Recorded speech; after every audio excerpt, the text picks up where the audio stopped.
Yeah. I'm just gonna start with hot snotting our fix from last time so that it doesn't walk around on us.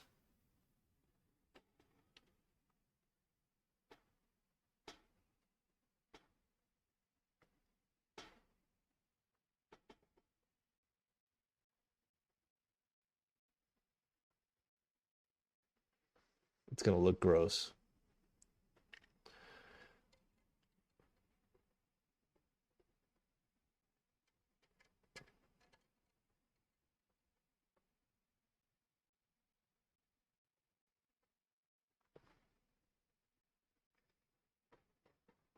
Yeah, there we go.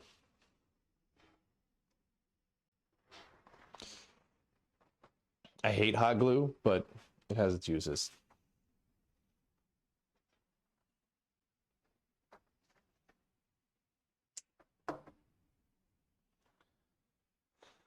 Oof. All right. What we're doing today is miraculously some dude on eBay had like 10 of the proper Remex serial card for this paper tape reader. Why? I don't know, but I bought one. And Reese, if you're here and can speak, remind me of the dip switch settings. Yeah, I'll paste them in the chat for you. Oh, all right.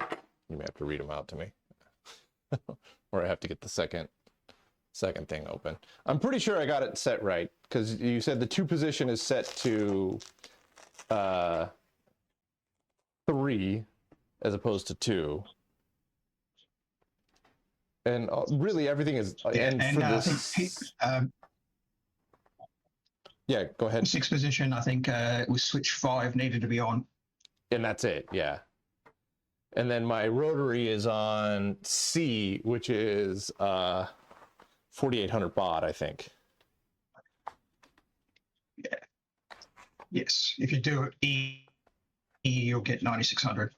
Yeah, we'll just stick at 4800 because I'm pretty sure this thing can't read at 9600 anyways. No worries. Yeah, but I am going to take the motor out so I can get to the board.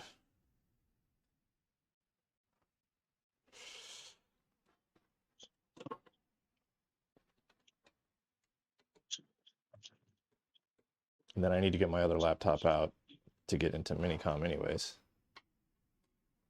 Is there a way to...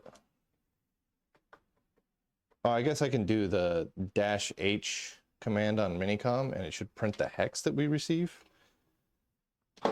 But like... There is a capture mode. If you use Control-AL, you can select a file to capture to. Oh, okay. But is that gonna try and translate everything to ASCII, or is it going to capture the raw hex? Thought I had a washer on that, and that washer is now gone. I guess we'll find out. Yeah, I guess so. I mean, we're starting with captures the raw data. If I remember right, it's just raw data. So if the thing sends ASCII representation of hex, it'll store that. If it just sends bare frames, they'll get stored that way too.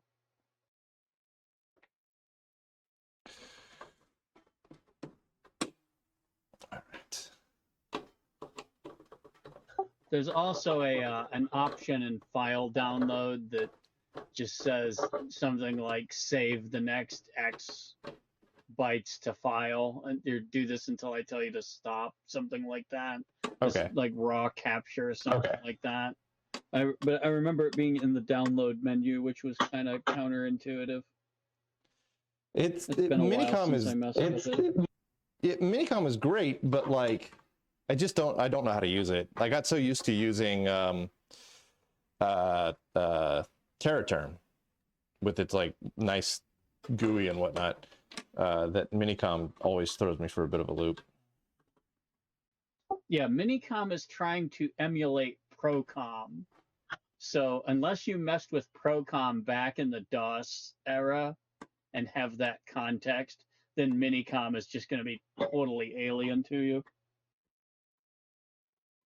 Yeah, the only Procom that I've played with is the one that's on our EDS PC that Nuka Nuki set up for me. So I don't really know much about it other than turn it on and it works because Nuka Nuki is a legend.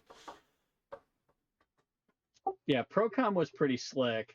It was what was on the school library computer back when I was first getting into Linux.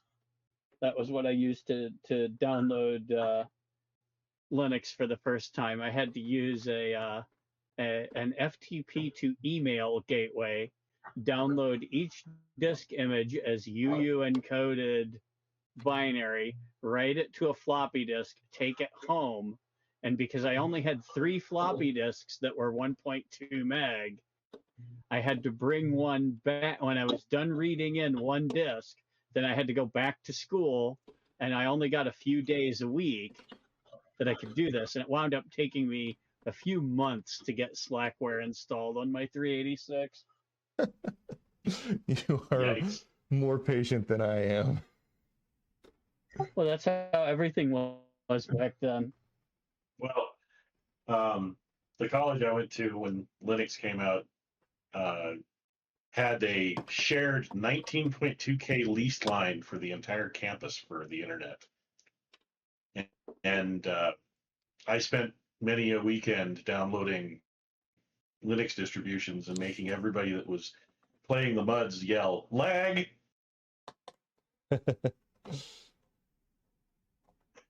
But I was really surprised I managed to get all of Procom onto one 360K floppy with a copy of DOS to make it bootable. It is, I mean, that's still what lives on there. I have not changed a thing. I just copied your entire DOS install to the hard drive, I think. I don't even think I did anything different.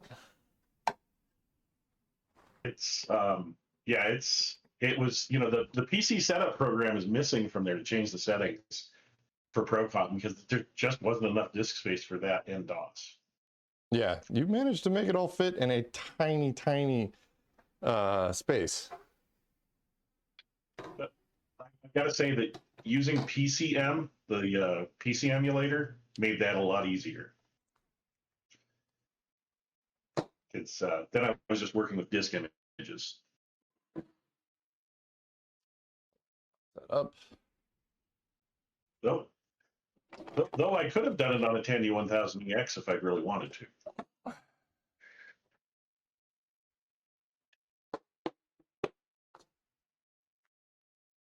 Well, for that matter, I probably could have thrown an XT IDE in my 5150, but no, not that much of a masochist.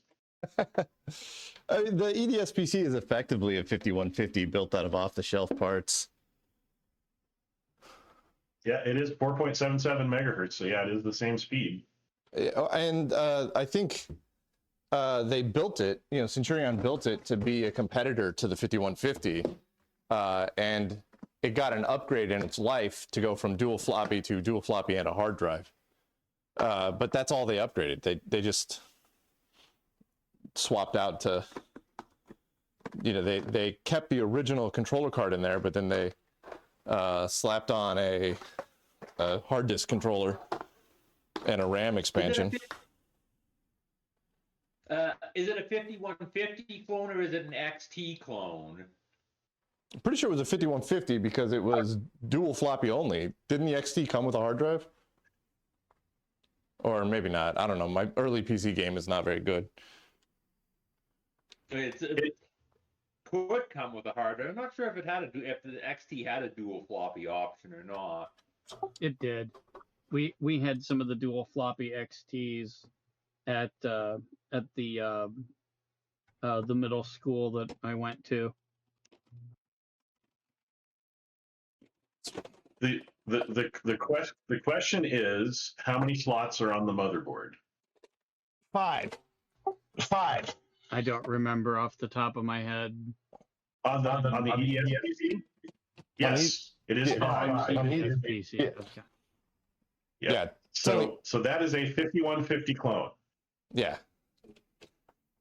It is a real early motherboard. And I'm pretty sure all 5 slots are full. Because they slipped in a, there's my washer. I knew I lost it. Put that on right quick. They've got the RAM expansion, hard drive controller, floppy disk controller as 2 separate cards. Then they have the graphics card, and then they have a 3278 terminal emulator card, I think. And Yeah, that's all. That's all 5 Irma. slots. Yep. And if I remember right, the 3270 emulator card has a faster CPU on it than the main system CPU. Yeah, probably. I mean, the main system is kind of a dog. Hey, Usagi, did you forget to plug in that left motor? I did. Good catch. That would have thrown an error. All right, this is a pretty unique bit pattern. So let's power on. No error messages. Looks like all of my LEDs are on.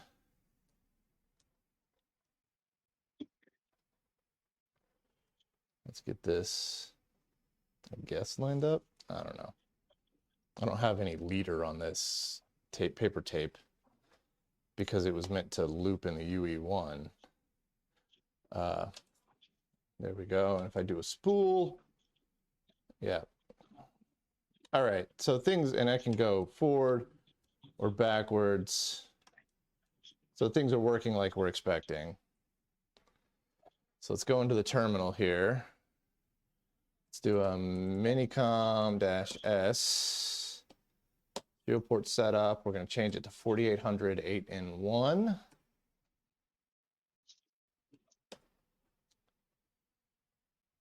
And no hardware flow control or software flow control on this thing, right? Or does it have flow I control? believe so. Oh, well, we'll find out, I guess. I think you have to like raise RTS or something to turn it on, but you try without, then we'll try on. Okay. Let's go exit. Okay, what are the Control S, Control X, Control Q? Is that what they were? Control Q should start, Control Q should start, Control S should stop, X and W should wind left and right. Nothing. Yeah. Maybe turn the flow control on. Okay. Z, your minicom, show port setup. We'll do F and G for hardware and software flow control. See what that does. You don't want software flow control because that's your X on, X off, Okay. which we need to use for start and stop. Yeah, Oh, right. Control S and Control Q Oh, are right. X off and X on respectively.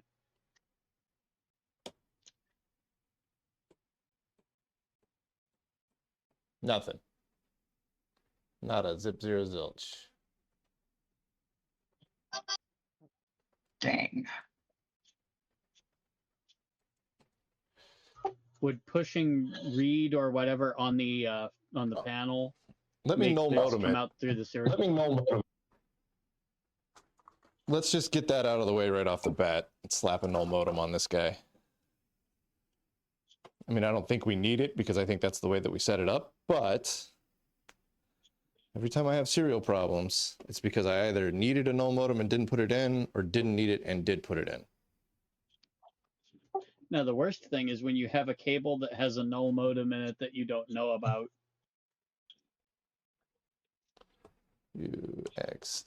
UXCS. Nope, that doesn't do anything. All right, let's get the So serial thing.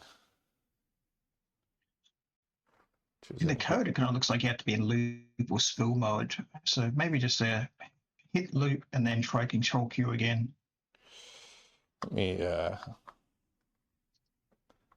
see here. With the null modem on, that's lighting up TX. This is also lighting up TX. So I think that we don't want the null modem.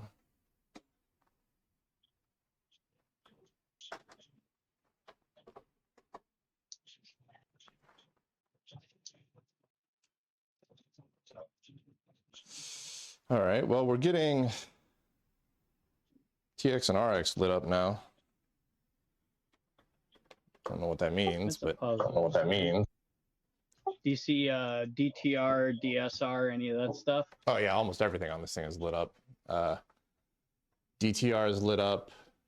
DSR, RTS, and CTS are all lit up. That's positive. Okay, did you hear the thing about put it in loop? Yeah, we're gonna try that in just a second.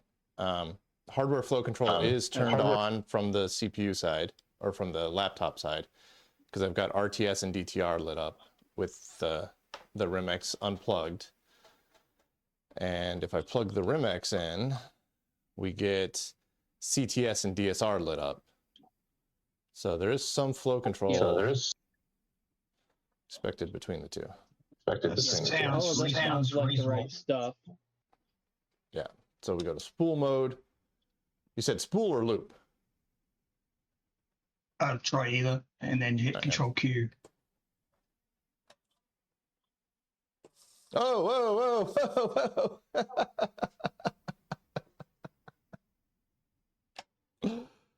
whoa. It takes you guys 15 seconds to catch up, huh? Yeah. Oh, wow. It did something. Yeah, and stuff showed up on the computer. Yeah. The question is, does the stuff on the computer make any sense? Well, obviously no, because it tried to come through as ASCII, and this is not an ASCII tape. This is something that I wrote for the UE1, so. All right.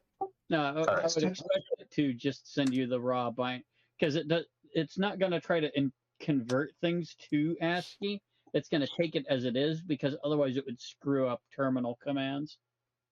Yeah, but it's not it's not ASCII data, so it just displays as question marks and garbage up here. Yeah. So we need some way to record this. Right. Oh, I thought you had logging turned on. No, not yet, because there we go. Capture on off. So we'll do an L. Capture to which file? We'll just call it UE1 tape dot bin.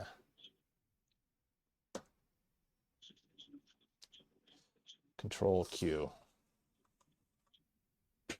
God, that's fast. All right, and I guess I could do a Control A, Z, L again to close. Yeah, and then the command you want to view the thing is hex dump space -C space the name of the file. I need to open up a second terminal for that. That's hex dump in the canonical form of whatever name it is you give it. And if it's very long, you have to pipe that to less. All right, let me get a second terminal open here. New window. All right. Where does it store the file? Where does Minicom put the file? Whatever directory you were in when you did that, when you ran, I assume it's in your home directory. Yeah, UE1 tape up in. I don't even need to do a hex dump. I can open it with Octeta. Oh, yeah. I could do it. Hex dump. Okay, let's see here. Indrora Fox gifted 10 subs. Whoa, holy crap. Thank you, Indora Fox. I should probably open Twitch chat on this side so I can see it. I got so excited about it actually spitting tape through. Let me open it up on this side. Thank you for the 10 gifted subs. That's legendary. Creator dashboard, stream manager. Let me take this chat and pop it out. We'll just keep it open on the left here. And then you can go away. All right. So, yeah, that came through correct. Okay, the hex looks good. Yeah, because it picked up somewhere in the middle here. It picked up somewhere because I don't have enough leader on it. Because I don't have enough. Yeah, I would expect that. So we've got 84, 85, 86, 87, 88, 89, 8A, B, C, D, E, F. Then we go up to 9 all the way over. Then there's a 40 in the middle, which is here. And then we start over with an 8-0, 8-1, 8-2, 8-3, 8-4. Yeah, that came through perfectly. Woohoo! Yeah, so we have a functional tape reader. What do we do with it now? Maybe find a couple of those Litton tapes that you looked at previously and see if we can get useful data off one of those. Yeah, I'll try to pick a shorter one so I'm not sitting here winding tape up for the rest of the night. I think you had one last time. It was like freeform something. I dropped a link to a 3D printable paper tape reel in the Friday night Twitch chat Yeah, that would on Discord. something would be good. I need to get this thing mounted into a rack too. All right, let's find some short tapes here. I've got a format type. Oh, that one's so short that we can decode it by looking at it. That might be a little too short. Here's a cursed idea. Paint the faceplate Centurion blue and then interface it to the Centurion. Oh, geez, that's it. It might not outpace the Centurion. The Centurion's good for 200 characters per second. All right, let's give these a shot. No, not the Centurion. I was thinking the Bendix. Litton.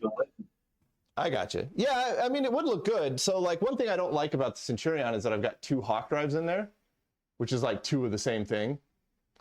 Now, Centurion never had a paper tape reader that they sold, but they did have a mag tape reader that was a Sykes tape drive.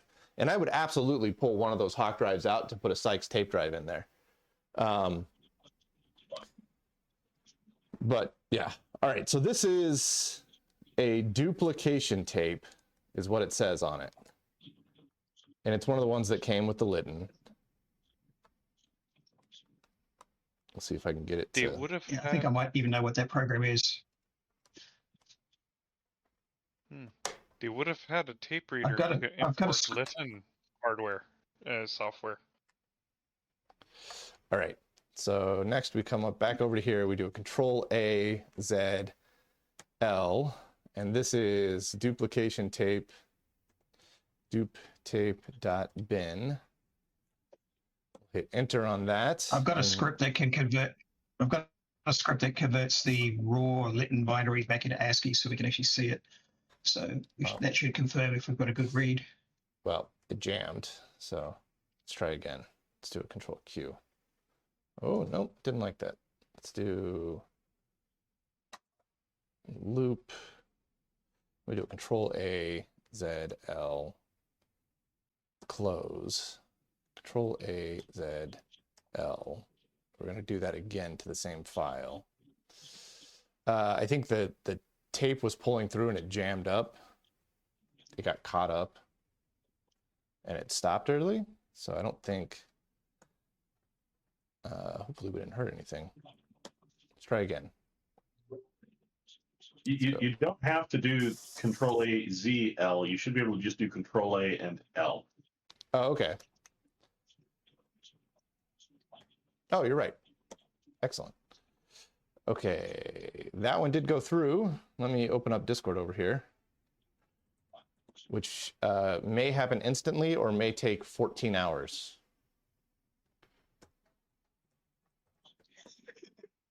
Because it's Discord. The file looks good to me. I'll drop it in there. And You for tonight Twitch. There we you go. earned a hype chest. What's a hype chest? I don't know what that means. Open to see your reward. Only visible to me, but apparently it's visible to everybody because I'm sharing that full screen. Right, we'll leave that as is. Okay, so there you go. Reese, that is the duplication tape. Yeah, I'm just dumping it now and then look at it. Yep. Now I've got to rewind it.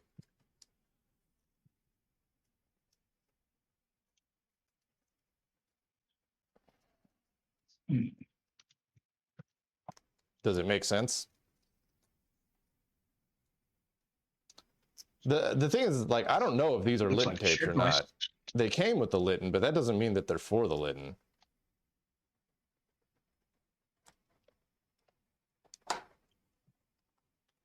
Yeah, it makes sense. Oh, okay. It's not very Excellent. much in there, but it makes sense. Yeah, I picked a short tape. Paste it back. Oh, come on. There's your entire program. That's it. 3066. Yeah, I Excellent. believe what that program does is it duplicates like the input paper tape to the output paper tape. So it's really just a loop that just goes read in, write, and jump. And so it's not very much. All right. Well, this one's a little longer, Actually, disassemble that and find out for sure. Hang on. and it's called. Well, let me close this guy, and then we'll do an Alt Tab to this guy. We're gonna do a Control A C to clear the screen because I'm tired of looking at all that junk. Then a Control A L, and this one is called number 132 3C.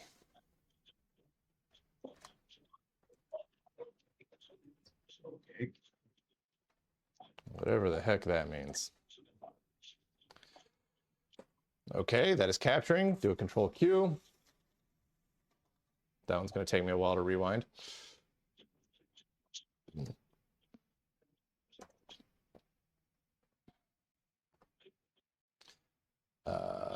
Then here's the home. That one ended up over here.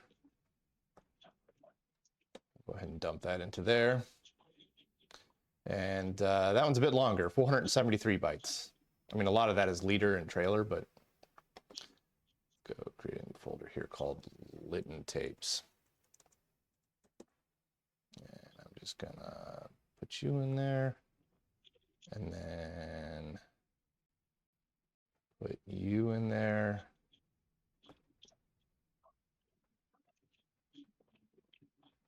And I don't want to exit Minicom to tell it what folder to store in, so we're just going to let it be. And I'll just move them by hand.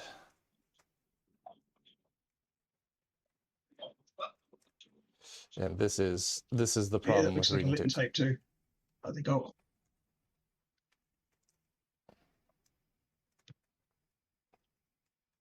This one's got quite a lot of data on it. No clue what it does, but you can start running these through your emulator and see if they do anything. All right, so that's a success. 2 Litton tapes read and a UE1 tape. I mean, the thing is just good now. That's awesome. I can't believe that ghetto fix that we did on the ribbon cable worked.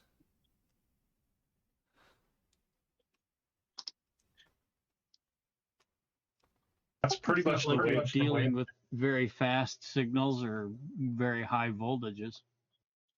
All right, so you guys are going to help me pick a tape here to read.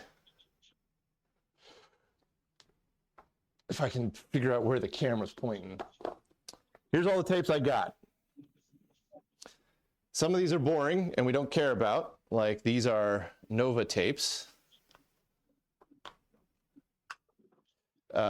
This is just blank tape that needs to not be in there. It needs to be someplace else.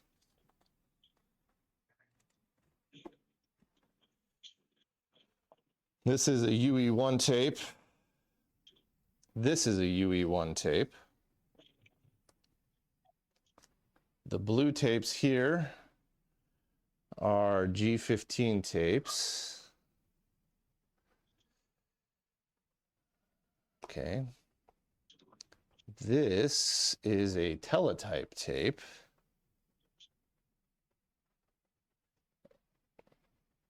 And these are what the spools that I had look like. This big plastic thing in here. Whenever the video catches up, you guys are about 15 seconds behind. And this has a really long Litton tape in it, but I've only got one of these spools now, so I can't. If I had more of these, And I either gave them away or threw them away. I don't know where they went. And that's frustrating me now. But that's beside the point.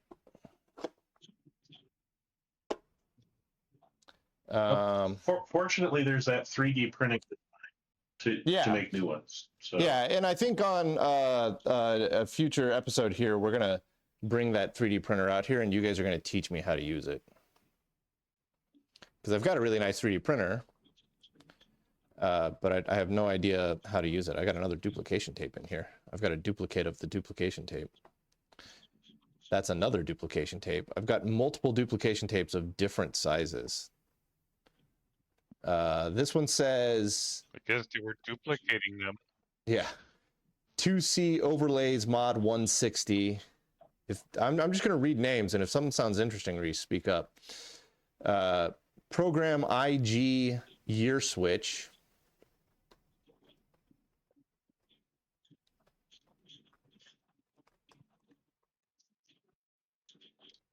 I mean, all of these I think are Litton tapes. 102 test tape. That might actually be interesting. That was our overlays. Yeah, Program IG year switch, 2C overlays, mod 160. I think I mentioned both of those. What is this guy up here? Another duplication tape. Why do I have so many duplication tapes? Number 131 3B. That's probably pretty similar to the one that we just grabbed. This one is number 131, program 3B redistribute. Probably the same program again. Yeah, that's This, I don't know what this is. I yeah, don't think that's some this is kind of Litton's. Oh, that's, list of the programs they were using. It's hard to know whether. I think that's another UE1 tape. I'm trying to pick tapes that are not going to take me 900 years to rewind. Let's see here. This is number 133A, 410, whatever. Yeah, some these numbers all meant something to somebody at some point in time. All right, this big one is data general tape. We don't care about that one. Pretty sure I have that one on mag tape. All right, let's take a look at some of these longer ones. Maybe we got something interesting on them. I suspect the long ones are probably data tapes. This one says weekly amortization. I never know how to say that word. So that's likely a data tape. This one is unmarked. A data tape. Yeah, I think the longer they get, the more likely they are to be a data tape. Because we just don't have a whole lot of memory, right? This one's number 123, 3-B. 128 words for the program. Oh, is that what they're writing? Number 122, 2C, 410. Oh, you're talking about the previous one that we just dumped. Number 160 mod F15 program tape. That one might be interesting. It says program tape on it, so it might be a program. 132C. We got a bunch of these just like numbers. 141, 4B. So that one that we just read, that second one, not the reset or the duplication tape, but the second one, is that just pure data? The 132 Yeah. 3C, yeah, that one was program. Oh, that was an actual program? So it was actually a program. Oh, okay. Yeah. So I can maybe disassemble it. maybe some of these are programs. This one is I suspect that all the 131s and 132s are like the accounting software or whatever that the company was using previously on this, and then they had some big list of to do the weekly amortization run 136 to on this tape or something. All right. This one is a depreciation analysis, which I'm betting is also a program. So let's run a few more here. These are going to take forever for me to rewind, but Maybe. They might have enough memory that if I actually rewind the tape within the thing, it might rewind itself. We'll try that. So this is 102 test tape. Tape number 102, test tape master. Like, most of the tape is them punching the ASCII 102 test tape into the tape.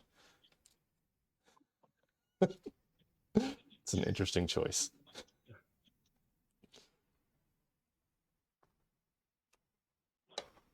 All right. So now we do Control AL, and this one is 102 test tape.bin. And we just do a Control Q. Worked. Control AL, close file. Can I rewind it? Let's go to loop. No. Well, I think I can rewind it if I get it back far enough.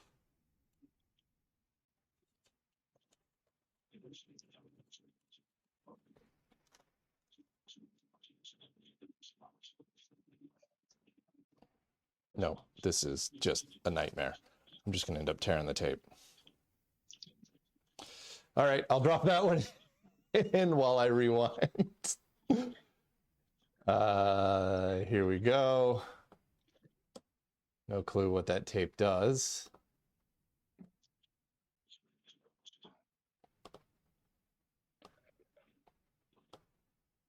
But yeah, there we go. All right, while I rewind, we'll chat with people. What's up, Mystery Math?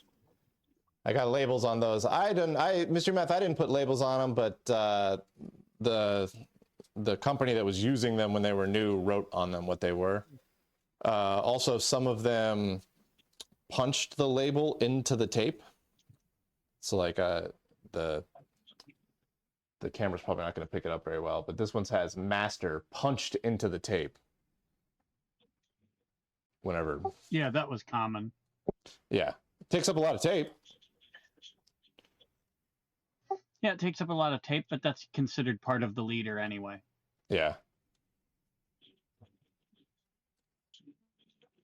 Yeah, that test tape is definitely just test characters over and over and over. Okay, so that's actually that would have been a good tape to test the thing with.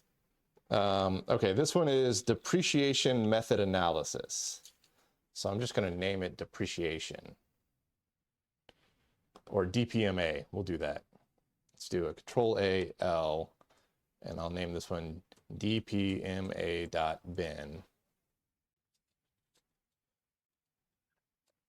Let me get it loaded up here.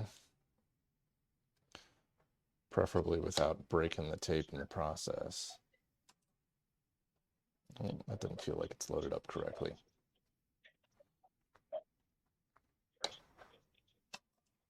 There we go. All right, dpma.bin going.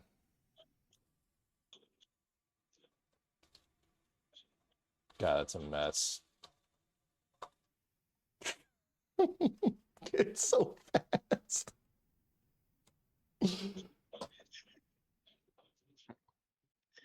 You definitely need to get some spools on that thing. Oh yeah, this is gonna get very tiring very quickly. All right, now you're up. What does dpma.bin do? Give me a sec. I know what it does. It's a depreciation method analysis. It should just be a program. What's up, Gatchy Patchy? Me and Mystery Math live in Silicon Valley, going to VCF West and the Computer History Museum. You guys get to hang out with one of my favorite machines, the PDP-1. That thing is cool. And 1401. Those are both very cool.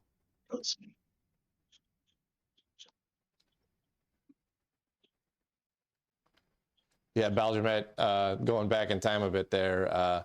Yeah, apparently my duplication tapes bred.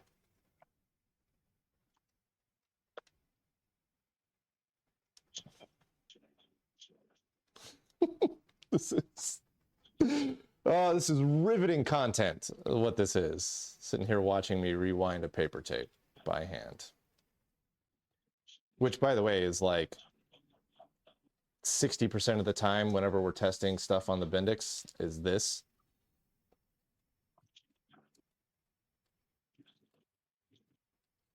So much of this.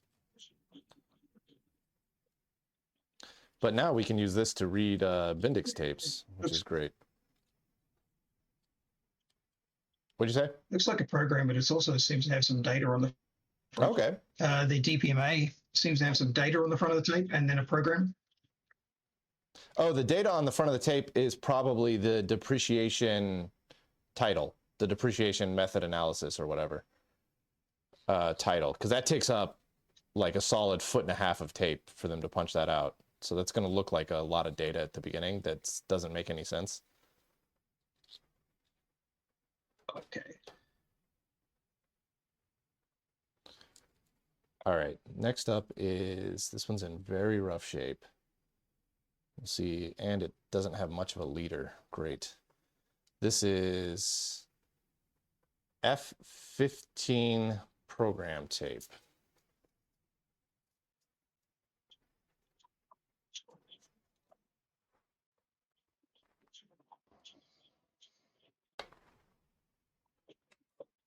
Okay.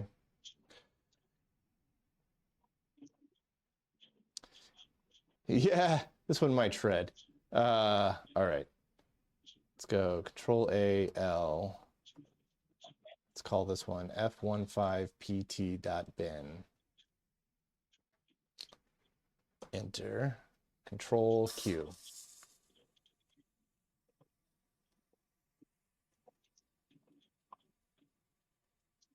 Oh, it's a long tape. Oh, it's a long tape. Control A, L, close. How big was that one? F15.bin. That was 2.2K.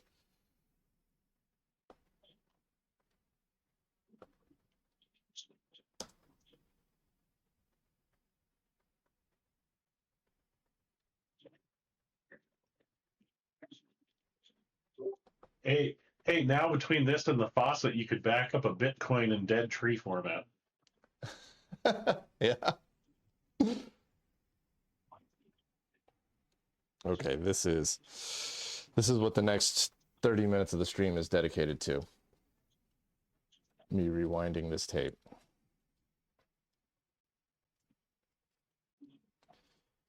All right, well, we got the Remex going and it's not even 10:30 yet. So what's next?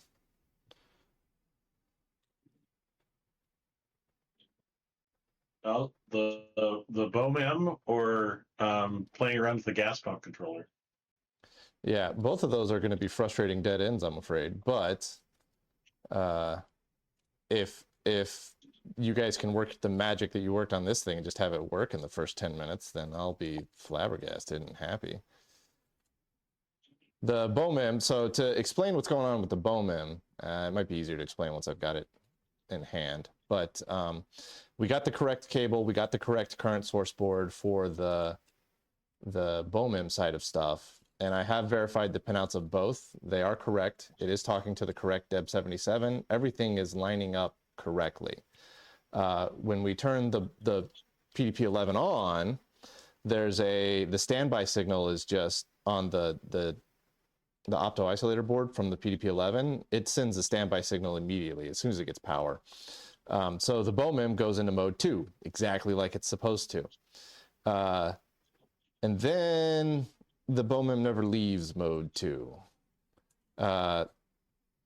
When we tell it to do stuff like a phase, it should go to mode 1 from there. So the PDP should send serial data that says, hey, change over to mode 1. It should go to mode 1, and it should start reading data, start getting an interferogram. Another problem that we have is that when I go to the status screen, there are 6 analog channels, and those analog channels right now are floating. And we can, on the front panel of the BOMEM, we can see what 3 of those channels look like. And they've got, you know, like random voltage on them, 0.3, 0.7 or whatnot. And in the status screen within the PDP-11, it shows those analog channels as being 0. Also, the status screen says that the BOMEM is at full vacuum. It's at 0.000 torr, which is clearly not the case. If it was 0.00 torr in this room, I would be having a real bad day.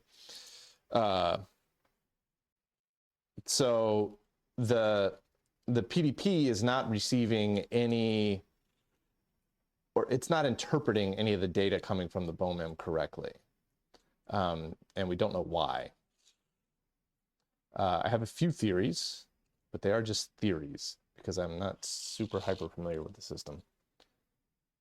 All right, we'll read maybe a few more tapes here because that rewind didn't take nearly as long as I thought it would. And Reese has been waiting patiently for like 3 months for this paper tape reader to go, so let's play with it a little more.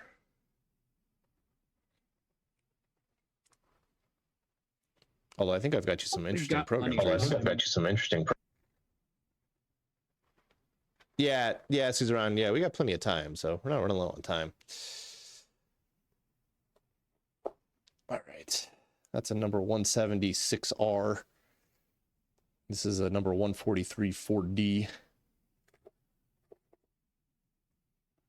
I don't know, I'm hoping for an interesting name on one of these.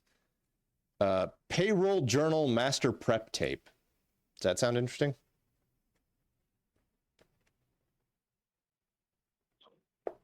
That's important. I've also got one that says 941A 1975. That's probably data.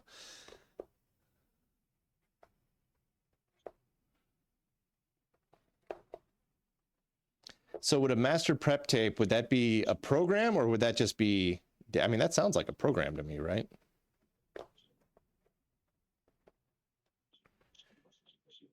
All right, here we go. 50-50. Blackjack. I found the blackjack tape.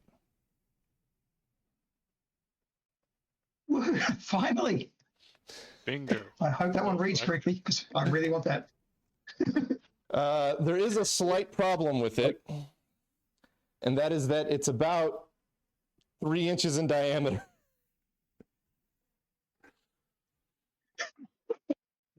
Maybe wait till you can spool that reel to reel.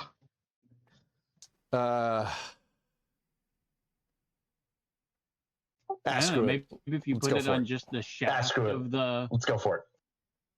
Yeah, I'm gonna load it up on this shaft for here. But I don't think that's gonna do anything. Like the shafts don't seem to spin when I hit a Control Q. Yeah, I know. No, I'm just thinking of it not dragging that whole spool of tape across the desk and making a mess. Yeah, oh, it's gonna make a mess So because for them to spin. it's gonna puke it out this side, but I can I clean mean, the mess up later. And mess up later. Yeah, you can rewind the other side. I'm worried about the loose end getting pulled into something and torn. Yeah. So I think we're okay For like them this. to spool, you have to be in spool mode. There we go. Yeah, we're in loop I think mode. that's like he says, the difference between loop and spool mode is whether it actually runs the motors too. Yeah, we don't particularly want to run the motors this time, so I think we're good. Let's go Control AL. This is Blackjack, the most important piece of software on the thing. Control Q. Yeah, right. Control Q. Oh, it didn't go. Why didn't it go? Why didn't it go? Did you put it in spool? No, I'm in loop mode, which is how we've done it, how we were always doing it before. How we were always doing it before. All right, let's do Control A. Did we You moved the disconnect laptop. something? You moved. Oh, you moved the laptop. Did we knock a wire loose? Yeah, that's what I'm checking right now. Let me. double check that I've got things lined up decently correctly here. Try again, Control A, L, blackjack.bin, Control Q.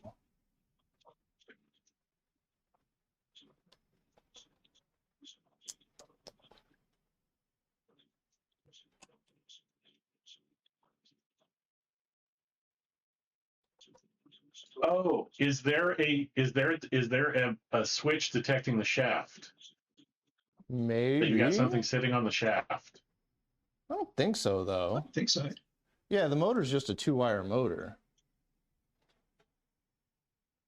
Yeah, and the last time we messed with this, I thought it was determined that the position of the little flap is what determines if it thinks there's a tape on the reel or not. Oh, but you had it closed, or the latch closed. But yeah, that doesn't that does Oh, not seem okay, to I make see. a But yeah, difference that here. doesn't- So what happened? Turn it off and on again, maybe. It still moves okay if you put it in load. Yeah, I can actually, if I hit loop here, I can actually rewind and fast forward the tape.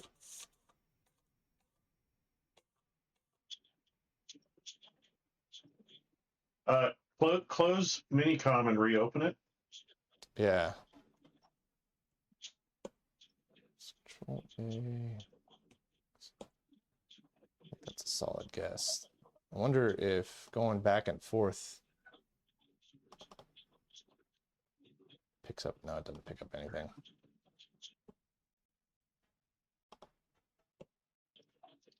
All right. Minicom/S. Let's go back to serial port setup. We had hardware flow control on, and we set it to 4800, 8N1.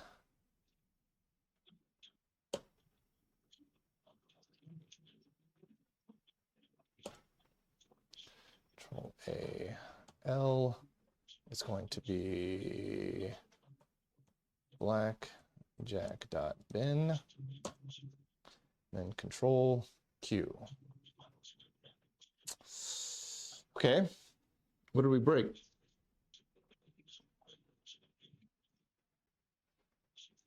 Let me shut Maybe this just thing put off. one of the other tapes back on again. Maybe it's something about this tape is confusing the head.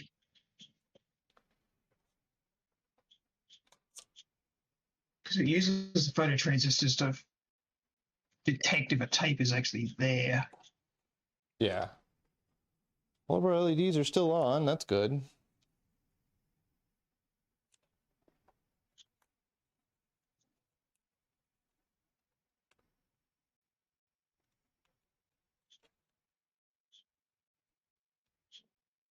Let's see if I can get, maybe it's an alignment thing. Too much friction? I don't know. It seems to be moving pretty freely.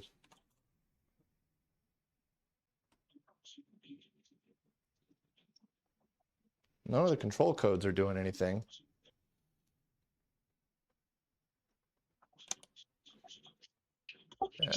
Control X and W. Does that do anything? Nah, Control S, Control W, they don't do anything.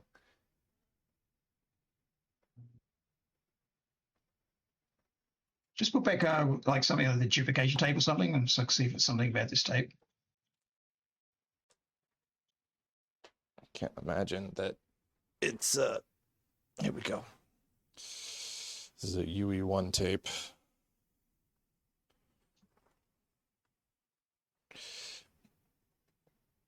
Yeah. Now, if changing the tape changes the behavior, the thing I would look at next is opacity of the other tape.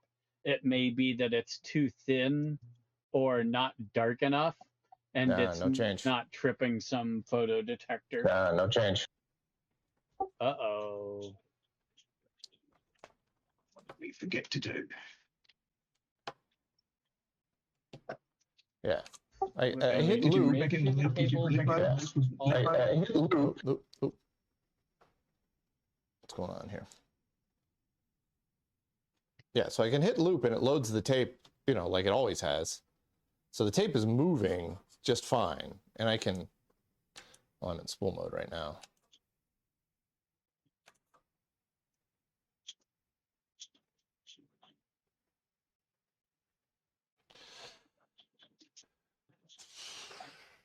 Something And we change already on the tried left? restarting. Something change on the left? Yeah. Oh, you know what? When you restarted Minicom, did you change the baud rate or something I went back to like what the that? I went back to what the baud rate was supposed to be. I went back to what the Because didn't you have to change it at the beginning? You turned off. Yeah, it's Or at no, 4800 8 in 1. Shit, I Yeah, don't remember. So I set it. It's set to And hardware 4800 flow 8 in control. 1. Hardware flow. And hardware Yeah. flow control. Hardware flow control is on. Let's do an exit here. an still exit have- here. Do you still have good status lights on your little display? Yeah, we aren't getting an error light or anything.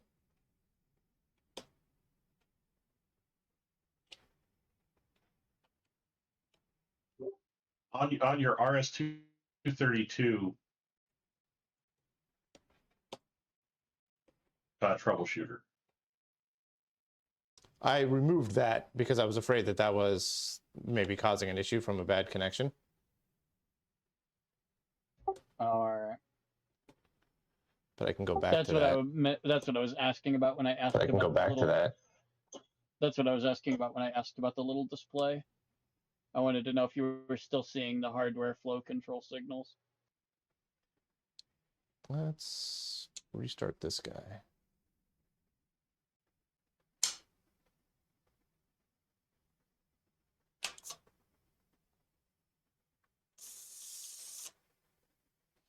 Okay.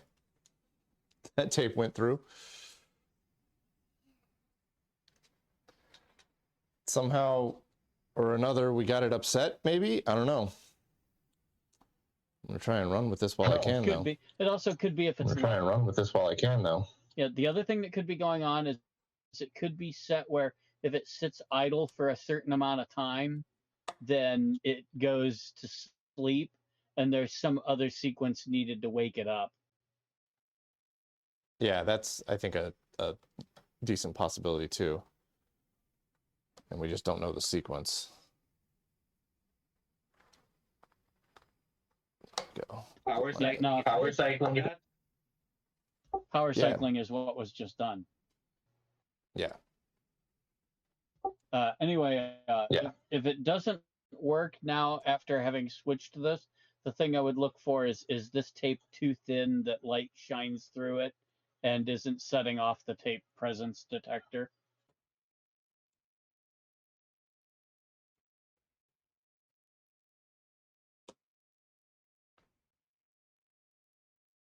That did not work.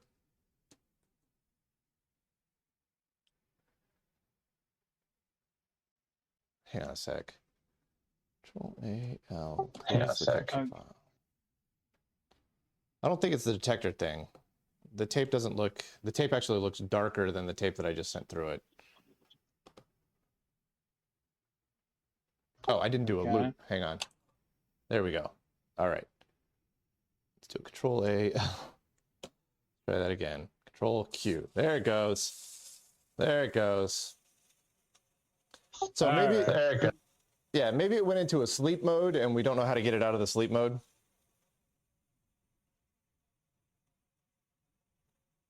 Could be. We'd have to check a manual or something to know for sure.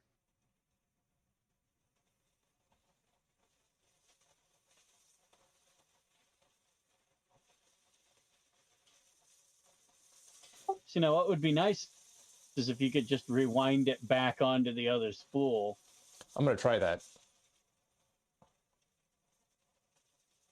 Because, you know, seeing as it's been in that curl for so long, it might want to keep it. All right. Blackjack Don't coming forget in. to close All the right. log file. Yep, I closed it. There we go. 8K.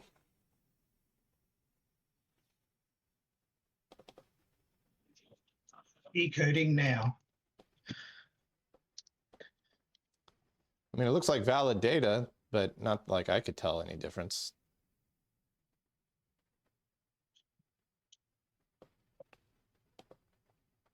All right, now we're going to try a trick that I do on the Centurion with a piece of tape.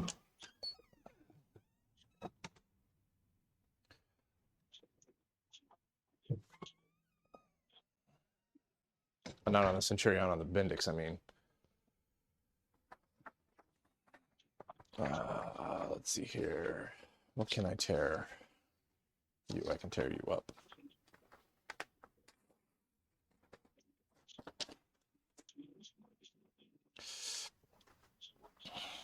Yeah, let's do.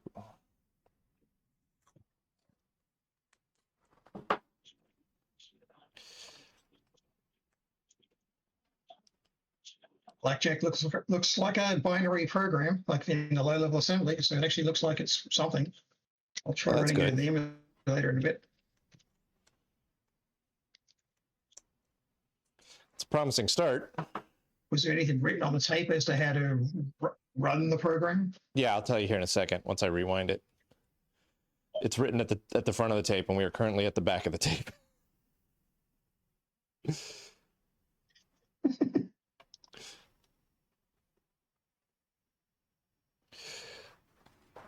Yep. All right, here we go. Let's do a spool. And I'm going to do a little bit of tensioning shenanigans here to hopefully keep things straight. Now let's just do a rewind. Ooh, that's walking off the front. Interesting. Not a problem I was expecting. Oh, now it's walking off the back.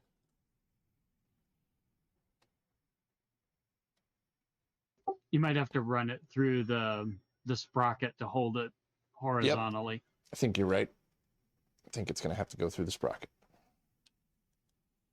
to keep it aligned with the tape there. Let's go with a rewind. Let's see if I can keep this thing from... It rewinds a little faster than I would like it to, but I don't think I can slow that down any at all.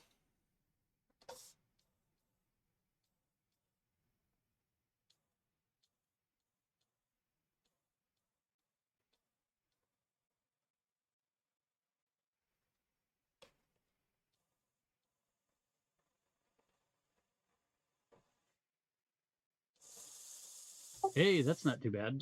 That's actually working pretty good.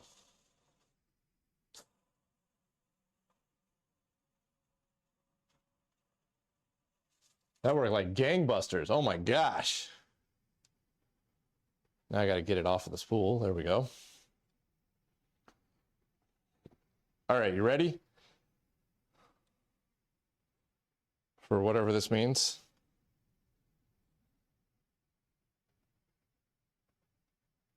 I'll just take a Rock picture and of it. roll. I was going to read it off, but I think a picture will probably work better. Load. I don't know. None of this means anything to me. So blackjack load P1 P1. Depress HJ number 300. Control I to stop shuffle. Control I to cut.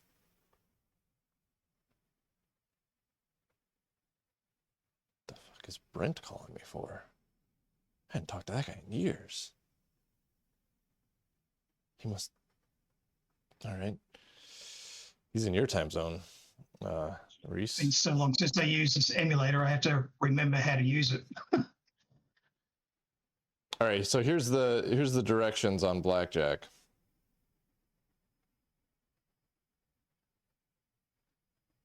Coming into Friday Night Twitch here.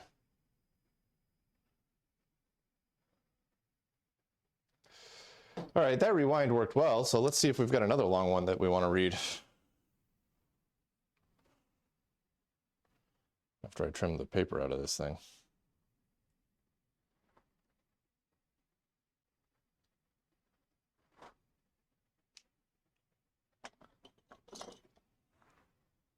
I don't know what any of that stuff means on the blackjack tape, but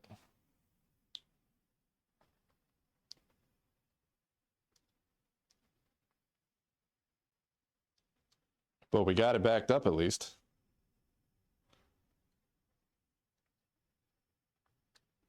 Does this sound less horrible? You haven't sounded bad. It's always just the feedback that we have trouble with on yours, but that's fine. Yeah, you'd have to key down while somebody else is talking for us to tell. Well, I try to avoid doing that for that reason. Yeah. Sometimes it works, sometimes it doesn't. It's no big deal. Oh, seems like it worked just now.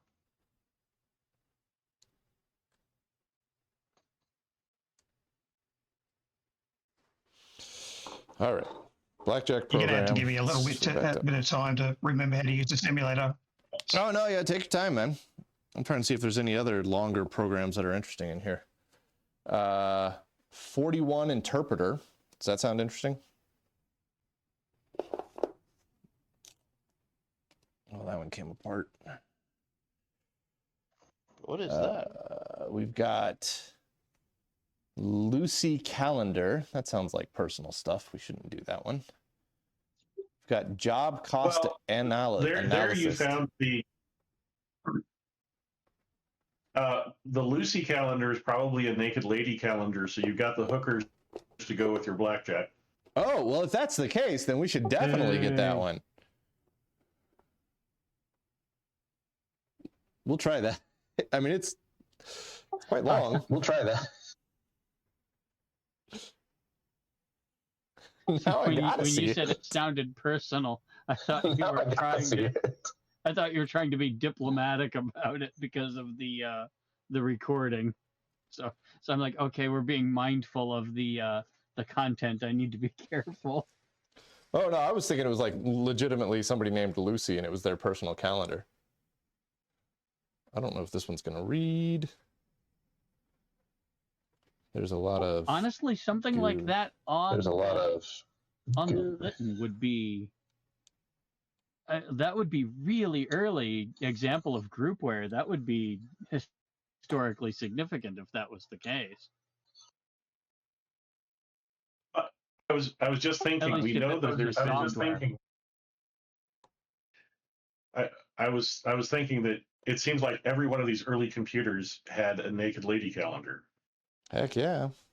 Yeah, they were very common, and before the computers, they were typed by hand. All right. Let's Is give that this one a shot. 41 interpreter?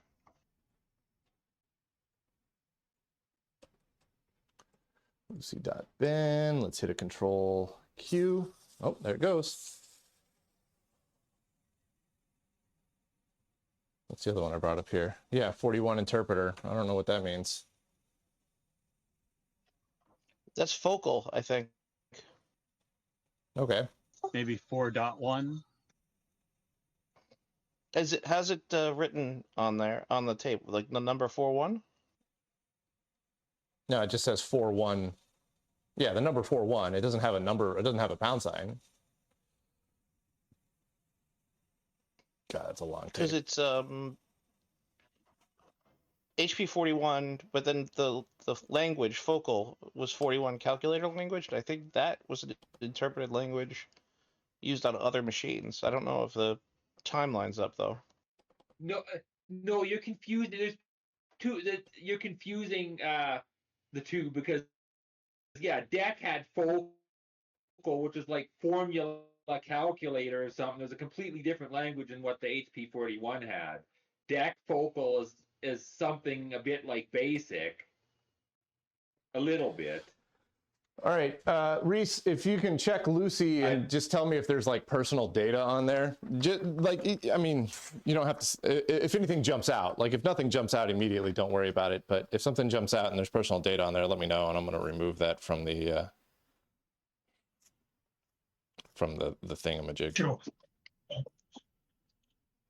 If I find a racy calendar, can I keep it? You find a racy calendar, you got to post up pictures of it. You can't keep that to yourself. You got to share that. we need a racy calendar along with the Centurion.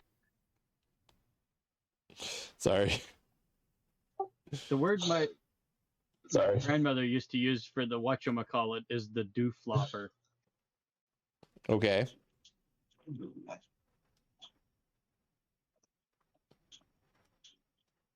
All right. This one, we're going to try and rewind this one the same way.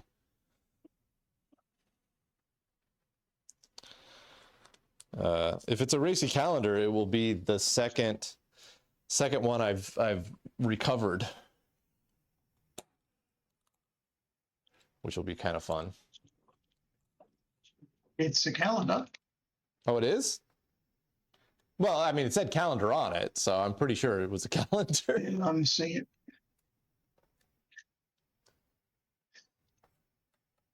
It's all ASCII. I'm not sure if like how racy this is, but Do you have an image?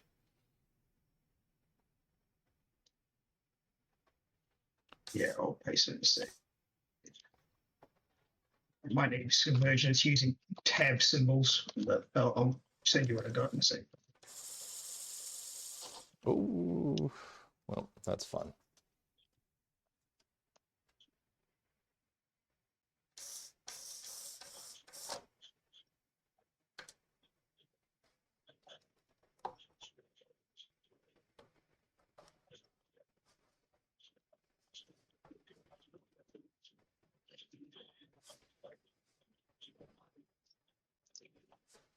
Uh-oh. Oh, I don't know if I'm going to be able to make sense of that on my half screen here.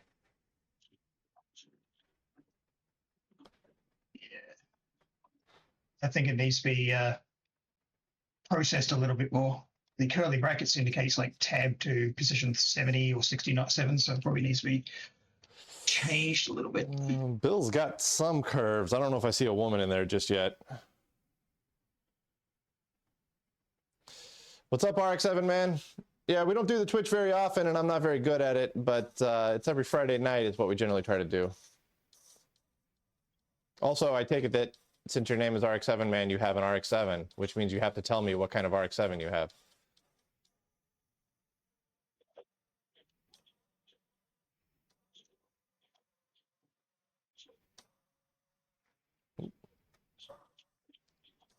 Ooh.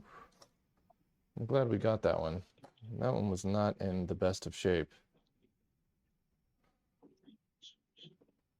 Yeah, okay. Now, when you have a tear like that, they used to make a piece of tape that looked like a piece of punched paper tape. It was adhesive on one side. It was kind of thick, and it had all the holes punched.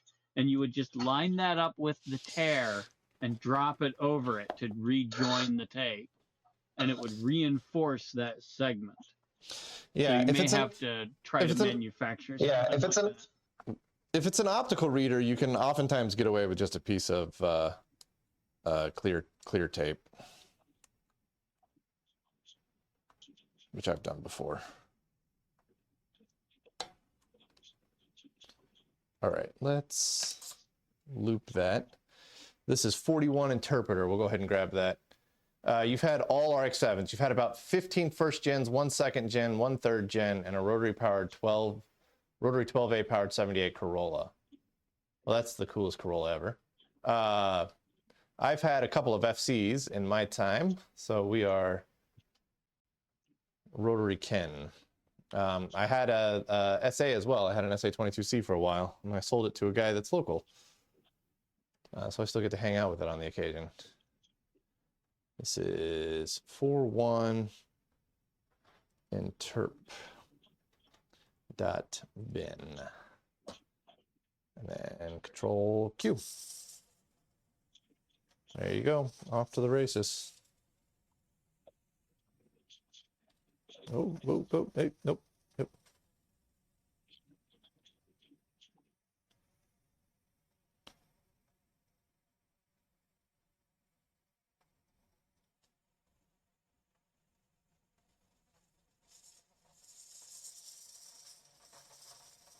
Oh, you're struggling a bit. Oh, we didn't get there. Well, all right, so that is a bad read. It got tight on the motor. That's a shame. And now all the bits are in the wrong places. Dang. All right, well, we're going to close that capture file. And we're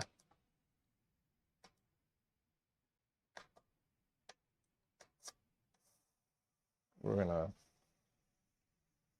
do a rewind, and then we'll try again. Because I had it looped around. I had it looped around the spindle here. It cinched itself up tight on the spindle and got so much drag that it stopped reading. That's not great. That's not It was great. also kind of trying to snag under your laptop and bunch itself up. Yeah. Oh, be careful. Yeah. It looks like it curled around the table leg pretty good. Oh, yeah. It definitely did. Yeah. We'll see how rewinding goes.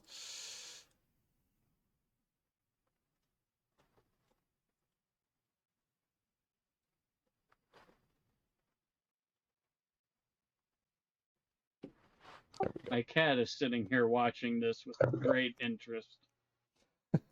She very much wants to reach through the screen and mess with the paper tape.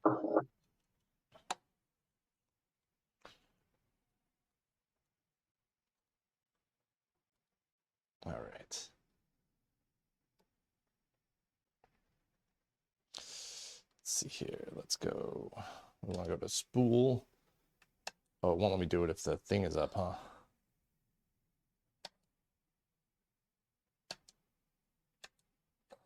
Oof. All right. Great. That's just gonna. That's not good. Yeah, this tape we may not want to do this tape tonight because it just tore a whole bunch. Which means we're not going to get a clean read out of it no matter what we do.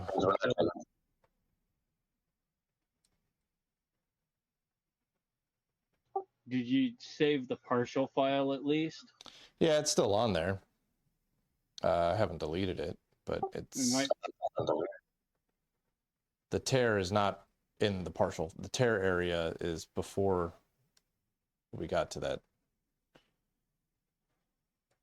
Yeah, but I mean, at least someone can look at the partial and determine what it is that Yeah. this tape contained.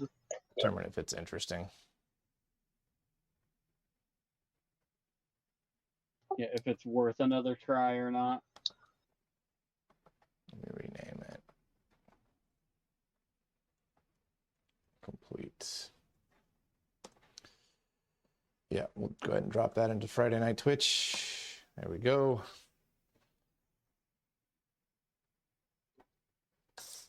You've got to think these paper tapes are probably 50 years old. Yeah, So they're definitely, they got some years on them.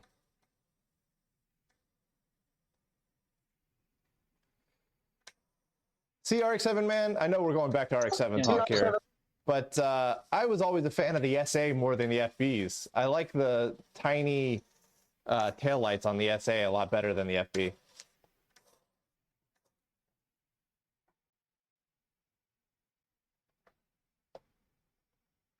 Yeah. All right. If somebody deems that it's worth going after that one again, we'll get a full read, and then I'll repair the repair the torn part visually. But I think I don't want to push my luck on it if I don't have to.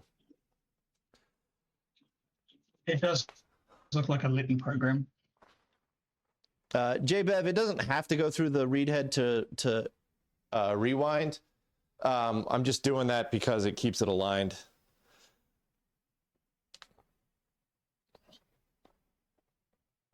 All right, what do we got? What's interesting in here? What is that? Oh, that was Lucy Calendar. We already did that one. What do we got up here? FFFP30 F/S master edit. But this one, I'm not going to send through that. It is crumbling in my hands.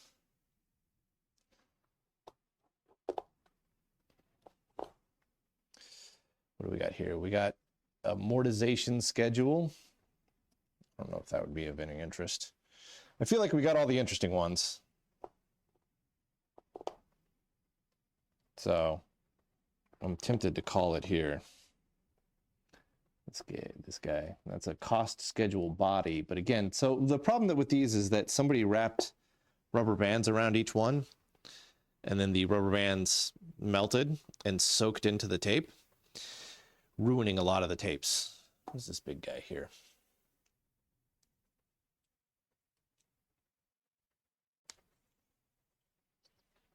I have no idea what this big guy is, but it's big.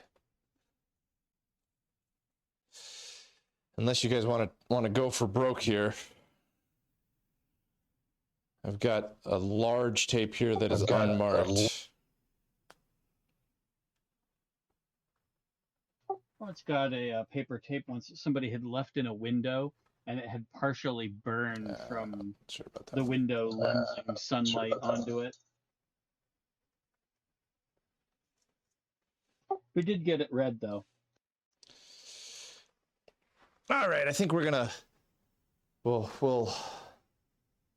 quit while we're ahead with the paper tapes. I think we're doing all right with it. Well, So at least the reader is I right. think we're doing all yeah, the reader seems to be doing what we're expecting. I still don't know what was up at that one time where we couldn't get it to talk and it required a power cycle. But I think you might have been on point in that maybe it goes into a sleep mode and we just don't know how to get it out of that sleep mode yet. But most importantly, we got the blackjack backed up. I mean, honestly, that's probably the only program that we really super care about for the Litton, because everything else is going to be kind of boring work stuff.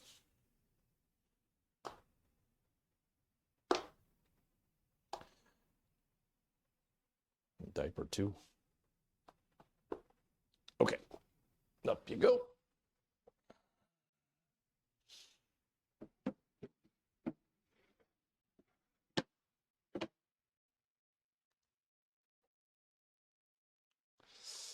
All right. You guys are going to get a bit of a wide camera angle here as we clean some stuff up. So this guy, I guess we can leave this guy out so I can see the Twitch chat, but I can always lean over there and read it, I guess. And it's kind of in the way at the moment. RX7 man, the fact that you sold an FD pains me, because I would love to own an FD someday, and I can't afford them now. Because a clean FD is like $35,000.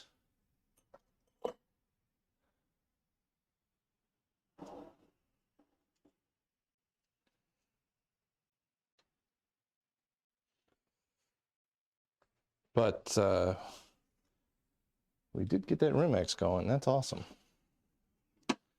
I thought it was well and truly dead when we accidentally tore the ribbon on it. I can't believe that not only did we manage to repair the ribbon, that it actually worked.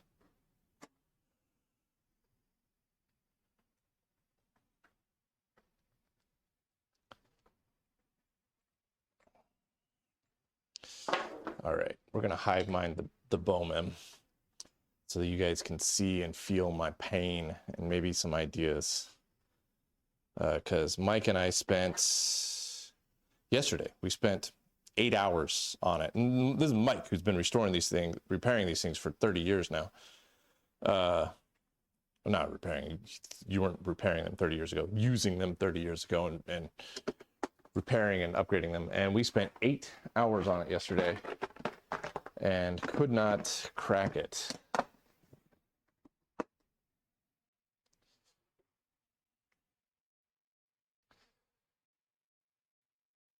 Also, I'm assuming that everybody's just being really quiet and that my audio hasn't completely died. No, you're good. Okay. All right. Well, RX7 man, that's good that you still have visitation rights at least.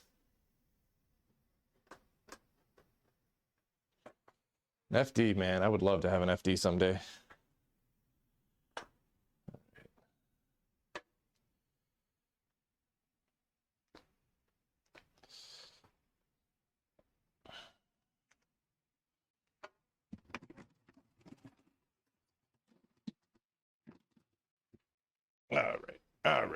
right, all right.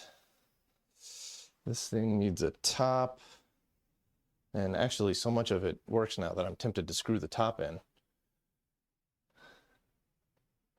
Where's my thing of hardware here?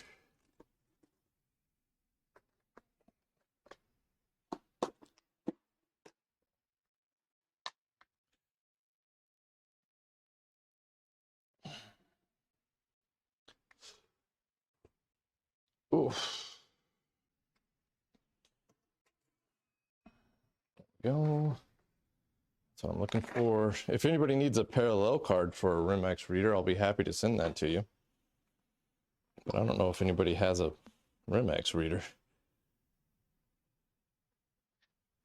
It's not really a. Is it- It is a isn't that parallel what- card, but it's Yeah, isn't that one It's kind of a C- mystery? Yeah, we don't actually know what it it's a is. CNC. It's a CNC parallel card. Oh, so we figured out that it's for a CNC machine? It's using RS-422 for each separate bit and command for redundancy and resiliency. Okay. It's So a bit nuts. So it's an industrial automation interface for this. That's why it wasn't in the documentation. Wow. I mean, it's still just a hypothesis, but it's built so it's an industrial connector, it's an industrial protocol, and it's just who would want differential 8-bit parallel? Oh, so you were able to determine that An old it's CNC machine would be an application. it's differential data coming through it? Yep, every bit. Dang. All right.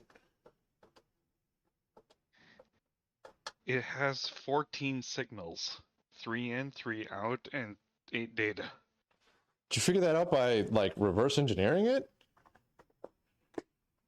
Yes. Dang, kudos. I mean, I had nothing to do, and worst case, it's a useful card. Yeah, I have no idea what to do with this thing, so we certainly weren't going to use it as a parallel port then, so yeah. I guess it kind of lives with this Yeah. thing now. It doesn't even have power on the connector. Where does it get power from then? Because there's ICs on there, they got to be powered. Don't know. Oh no, I mean, there's power coming into the board, but there's no power coming in or out of that 37 pin. It's just ground and datas and unused. Tom, you're a problem. All right, let's get you out of the way. I'll set you over here on the side, I guess. Make Twitch chat big on it.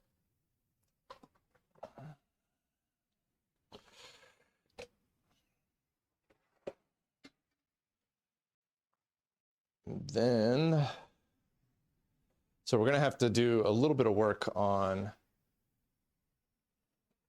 the PDP before we turn it on.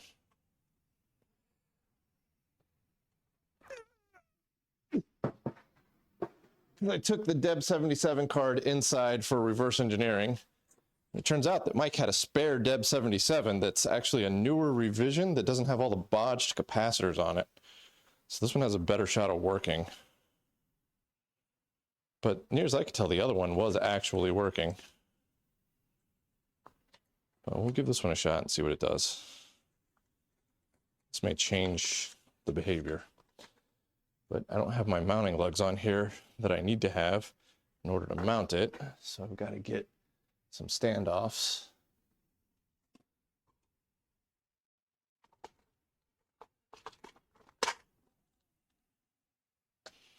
I think some M4s might work.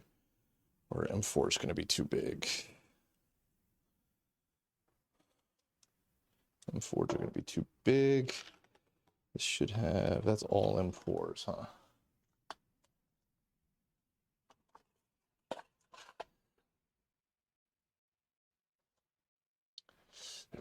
That's the one I'm looking for.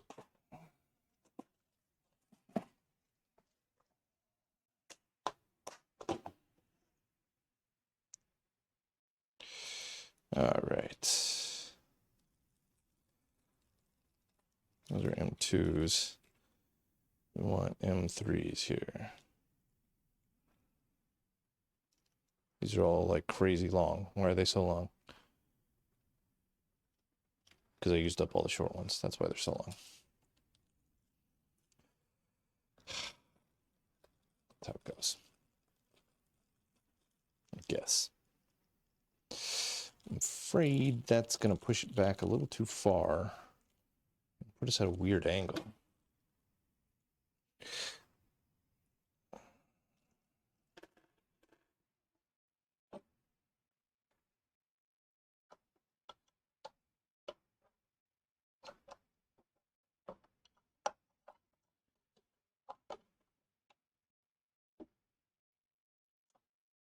I need just a short standoff, not some that are crazy long. All right, let me see what else I got.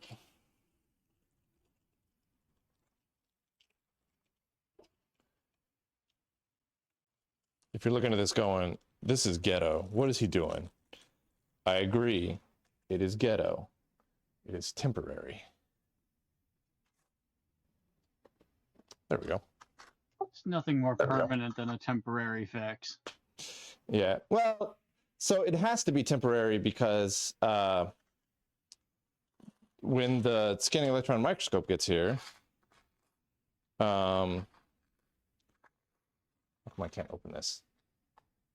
When the scanning electron microscope gets here, I don't have space for this to sit on the floor anymore, so we've got to build it into a desk that holds the computer, the monitor, the keyboard, like everything. If we don't do that, then there isn't room for it. And since the entire design of like the layout of the room is based around the BOMIM and the scanning electron microscope, or at least this half of the room is, building that desk is kind of top priority. And when that happens, this interface card will be built into the desk properly. So that way we don't have a data cable threatening to rip the connector off of it.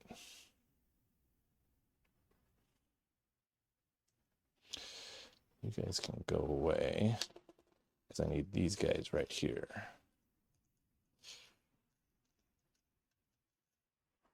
One and two.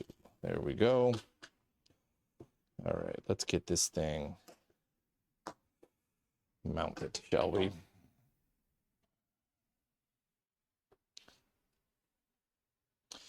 But I do agree, this is very, very janky.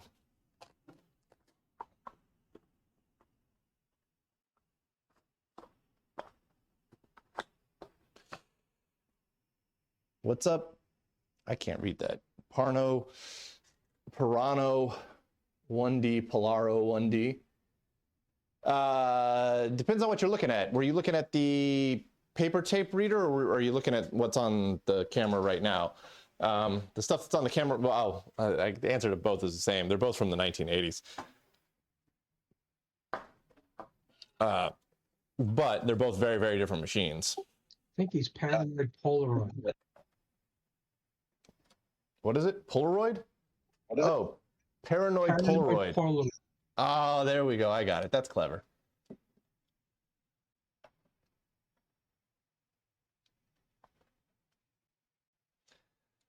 Yeah, what we're working on right now is, this is a PDP 1173, which is going to be from about 1985, 86 is my guess. And this is the primary control computer for a BOMIM DA3 spectrometer that I've been slowly working on, which is from the same era. These are both from the same vintage.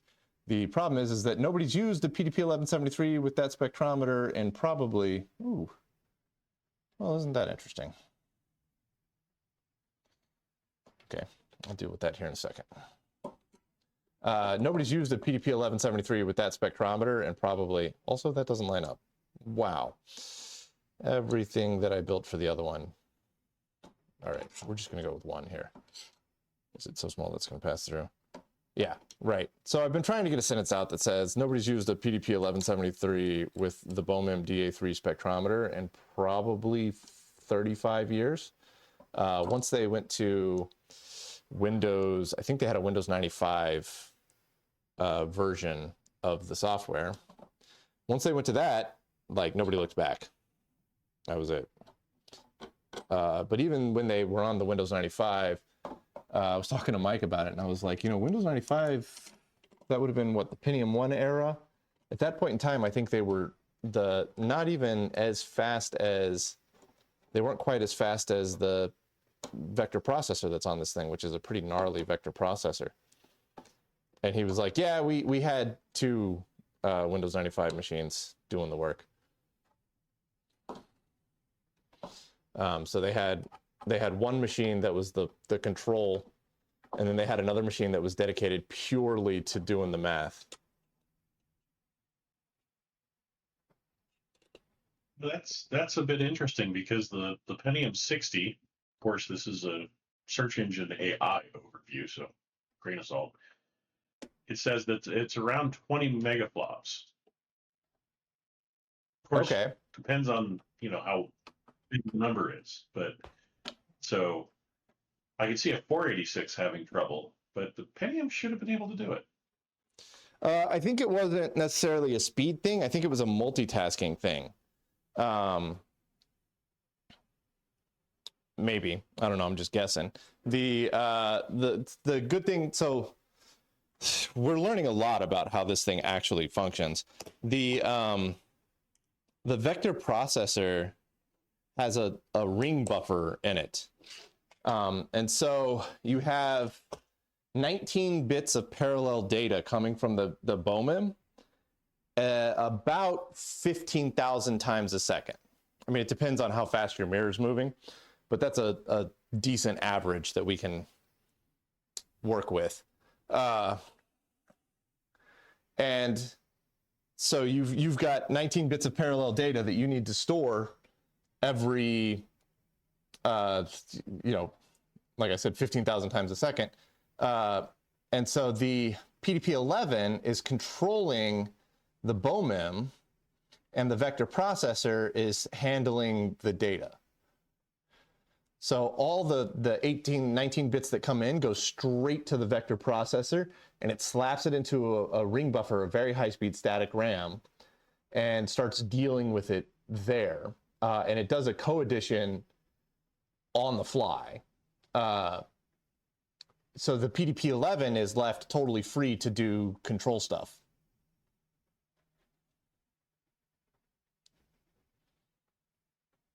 So when you get to a Pentium era thing doing it, if you want it to be able to handle 18 bits, 19 bits of parallel data coming in, and do a co-addition on it, and control the BOMIM, and run the software in the background, I mean, I think at this point in time, you're getting kind of beyond the capability of a Pentium, right?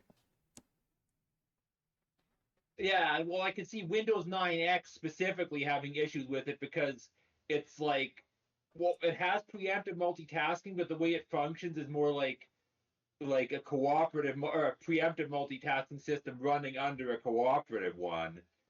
Even though it's not quite structured that way, but the way the locking works kind of makes it function that way. So yeah, I could totally see it having problems. I'm not sure why they wouldn't have used like a proper real-time OS, like something like QNX or the like. Well, they started with RSX, which is, I mean, it seemed to work just fine in RSX, right? And I think they're RSX. Yeah, RSX is. But RSX is a real-time OS. Yeah, I think their move to Windows 95 was just because that's what the bulk of their customers were familiar with.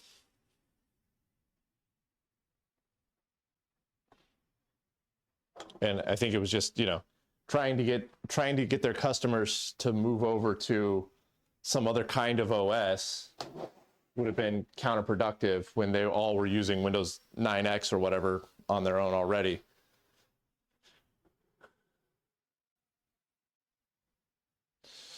All right.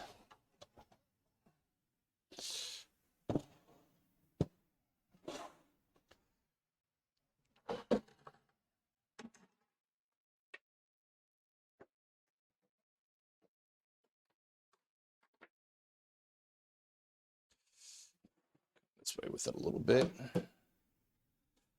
I'm gonna grab my cables here.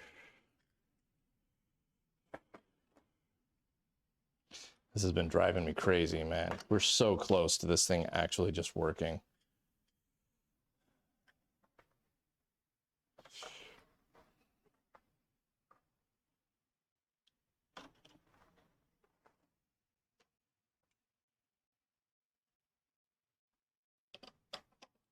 All right, get that plugged in, get this plugged into the keyboard.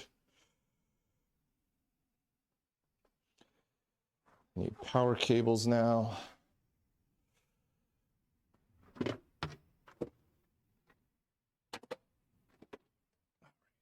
There's one, there's two.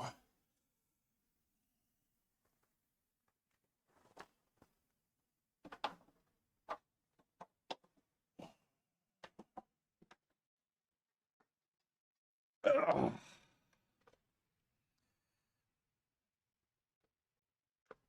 All right. Let me get you out of the way. Let's scoot this thing back a little bit. I'm going to slip the BOMEM out.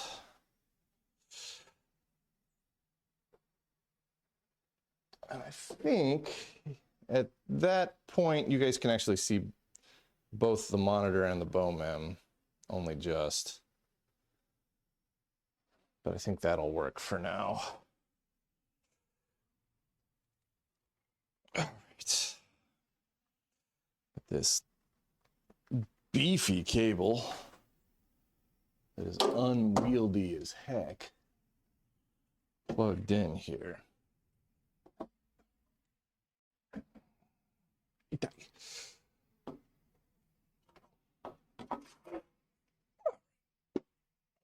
Of course, it's backwards.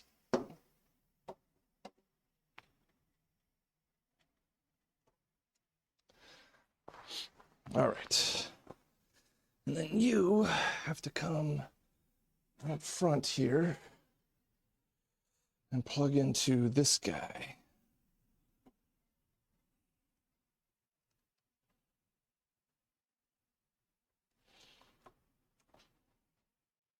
All right.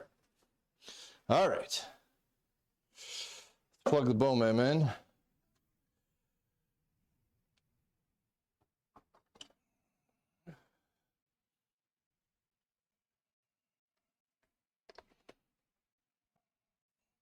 Let's flip it on. Lasers on. We're coming up in mode 4 here. I think you guys can see the door. Not that you can read anything on it, but we are in mode 4.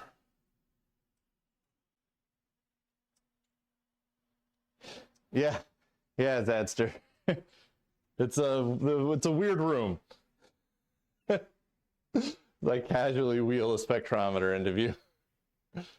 Interestingly, there's no wheels on it. That's actually carpet sliders that it's sitting on. It's one of the reasons that I have carpet in here. Oh, hey, AJ's here. What's up, AJ? Yeah, I'm tagging.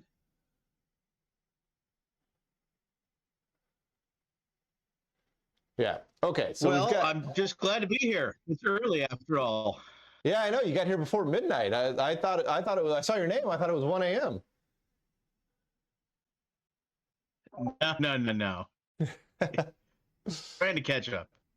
All right, let's bring the PDP-11. When you get here, you and I are going to build this into a desk. Yeah, I am looking forward to that. Yeah. All right, so the PDP-11, or not the PDP-11, the BOMEM, I don't know. Yeah, the BOMEM's in mode 2. That means that the standby signal has come from the DEB 77 here.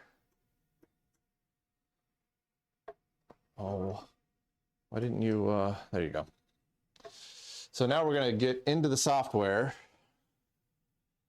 and we'll see the problem here, hopefully. Our laser isn't stable yet, but it does say ready to run.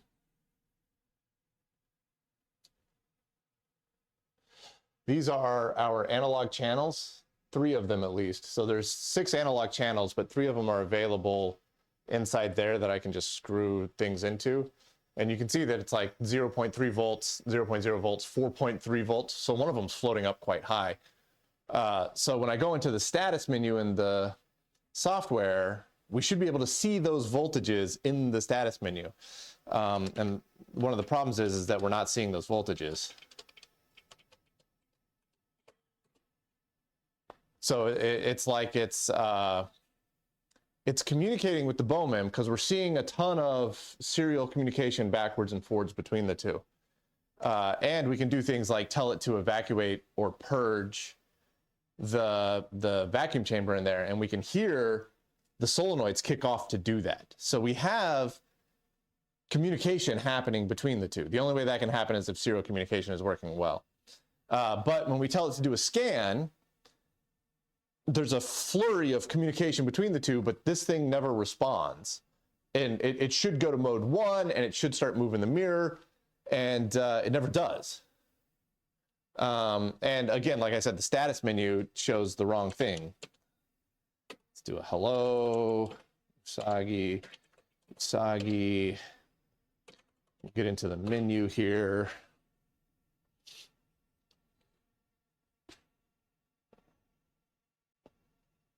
But I haven't tried it with this new DEB 77 card that we just put on. So we'll start with a status, I guess. We'll wait, loading microcode. Yeah, we got a lot of microcode that's got to go into the vector processor. This is actually why I think the FPS 3000 needs software to load microcode into it, because it seems to be a common way to build it. Yeah. All of our analog channels here are stuck at 0 volts. And our source box pressure and our sample box pressure are at 0.000 torr. But if I come up here and I select pressures, it says at, which is atmosphere, or a giant walking evil thing. Oops, somebody pinged me. Who do we got? Laser. It's a moral imperative. Sure. Paranoid Polaroid. This is just like a kind of a generic Fourier transform infrared spectrometer. They were used for all sorts of different purposes. This particular one was the Christian University of America, CUA, I think. But who knows what they were using it for? That was a university, so they were probably teaching students or whatnot. But you can do all sorts of stuff. You can analyze oils, analyze anything you can test with a spectrometer. This thing goes from the UV side of visible, even a little bit into UV. So it'll do UV all the way to far infrared. I mean, you got to change out, like, you got to go for different detectors, and you got to change out beam splitters. And, you know, right now we're at atmosphere because invisible, you know, pulling down to vacuum doesn't really make a whole lot of sense, and we're just testing a bunch of stuff. We're testing a bunch of stuff with the machine. We're not actually like using the machine to test stuff. Those are our analog channels, right? So we should be seeing 0.3, 0.1, and 4.1 volts somewhere on here, and we're not, which is bothering me. We can go to phase. And when I start a phase here, it's going to do a bunch of communication between the two. Oh, nope, that time it did not like doing phase. Interesting, I got a VP error -6 on syn command. which we should not have gotten. Let's check define here. Yeah, that's all set right. And that is also set right. So let's try phase again.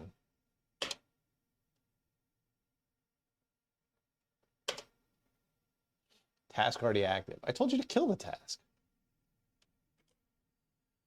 2.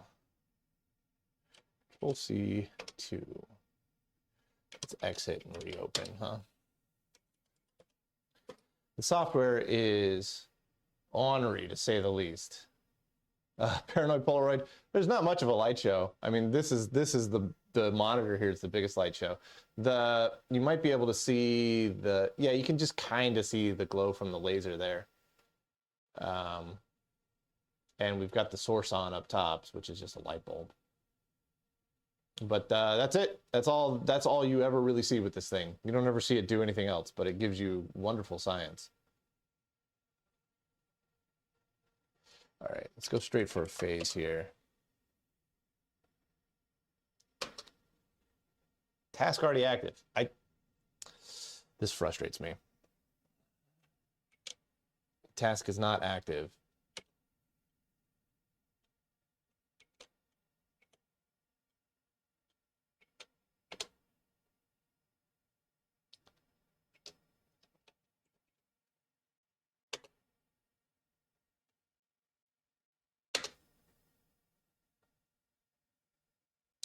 Man. All right, let's do APO menu. That's going to tell me that it's not active already, but something is running, and it is the only way that I found to clear it once it gets stuck in that mode is to reboot, which on RSX takes a little bit.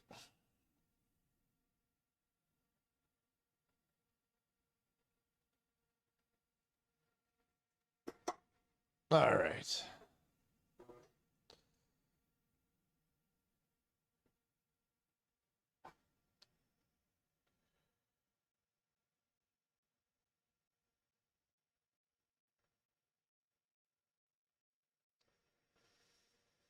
All right.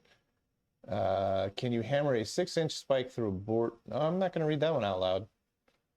Right. All this tech stuff. Computation power, just to give you a plain XY line chart. Pretty much, but the XY line chart has a lot of valuable information in it. The computational power is not in displaying the line chart. The computational power is in the insane calculations that are required to get that line chart. Because, you know, like I said, every 15,000 times a second, there's 19 bits of parallel ADC data coming in that it has to do stuff with. Yeah, I'm a Sherman tank. It may be from the movie Real Genius, but I like to try and keep things family friendly, so I'm not going to read that one out loud. And try not to type that stuff in the future, even though it is a quote.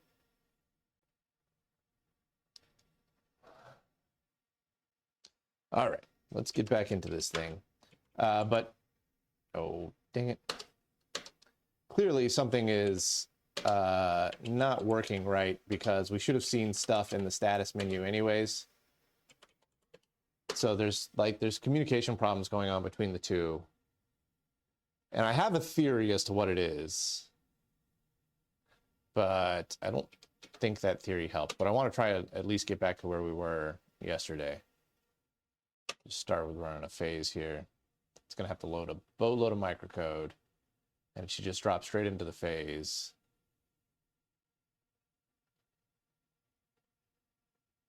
Now, I remember when we were first screwing around with all of this stuff, there was some command we had that just read out all of the status of the entire critter. Does that still report the same stuff it did when there was nothing connected, or has it changed at all? No, it's whether the vector, whether the vector processor has to be attached, but whether the BOMIM is connected or not, that status screen is exactly the same. Also, I got another VP error. That's super hyper frustrating. Maybe I wonder if my serial communication is incorrectly. I mean, I can't imagine that they would have swapped the bits on that. But if serial communication is not happening between the BOMIM and the DEB41, you get that error that we're seeing.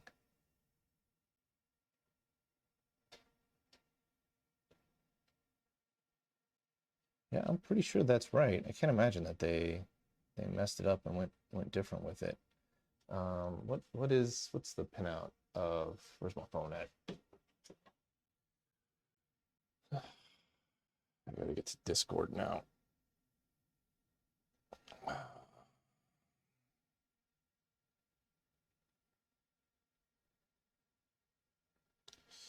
Where are we at here? Bowman. Oh my gosh. Give me the, download the full size version, I guess. So I've been reverse engineering the opto isolator, and I've got the schematic that I've reverse engineered, but it's for a older revision of the opto isolator. And so my current worry is that maybe the RS-232 serial here changed, and that's why we're getting this VP error now, because we should be able to control it. So let's see here. 1, 2, and 9 are ground along with 7. So yeah, that's correct. 2 and 3 are ground. So yep, you go in here like this. Does the That's problem same. go away? Here if like you just- this. That's the same. Does the problem go away if you just unplug the thing? The VP error 6, it's the same error. So Yeah. It's that means that so the best that I figured out is that the VP error 6 is serial communication is not happening. VP error 101 is that communication between the PDP-11 and the vector processor is not happening. Okay, I thought you were getting this VP error 6 where you were getting stuff that worked previously when the thing was not connected. Okay. No, but it did work yesterday. So it would go Yeah. beyond the VP error 6 and say remaining scans 10/10. So something has changed. I mean, the only thing that's changed is I've got a different DEB77 board on here now. But that has changed it enough that it is no longer communicating properly to that thing, which makes me slightly frustrated.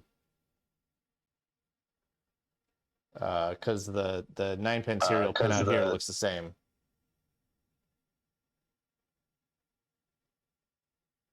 Yeah, you may have to get the scope out and see if you can do serial decoding without having to get the logic analyzer part of it working. Because like my cheap Rigol can do serial decoding, and it's by no means a logic analyzer. Yeah, my other concern is that maybe the power pins have flipped around a little bit on here. I can't imagine that they would have changed the pinout of the power. So you should be ground, and then you should be 5 volts. Well, that's what I've got going in. So let's make sure that, what's the pinout of an MC145406?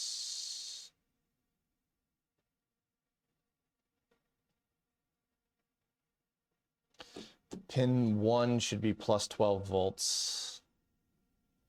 So if I put you here and I check pin 1 of this chip, that should be plus 12.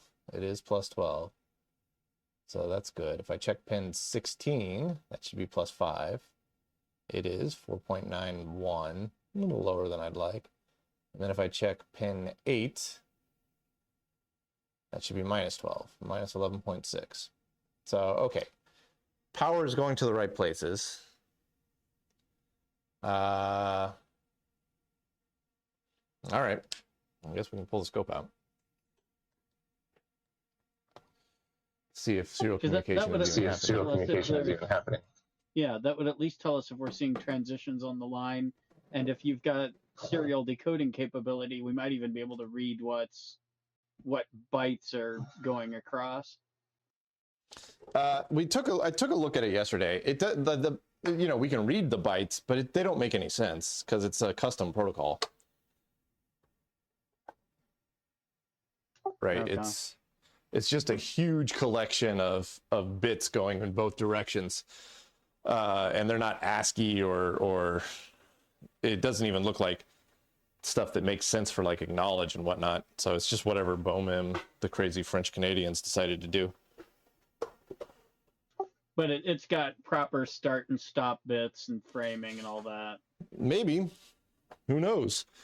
It doesn't have to, you know. Well, I mean, you need that for clock recovery. So if it's not got consistent framing, then it's not going to work at all.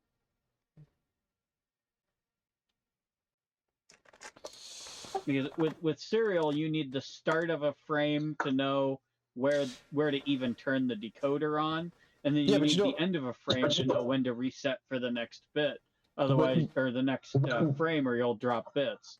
But we have no idea how long a frame is. Well, you would see a consistent gap between sets of, some regular number of pulses. I mean, I'm telling you, we were looking at the data yesterday and it was chaos. Yeah, that sounds like something's not right then. Well, yeah, clearly, if something was right, I think it would be popping into mode 1. So something is definitely not right, but I don't know if something's not right with the serial communication, with something else. We don't know at this point. It's certainly not right that we're getting this VP error 6 over and over again, because we weren't getting that yesterday. Now, granted, the response of the BOMIM hasn't changed. That always looks the same. All right, so where's my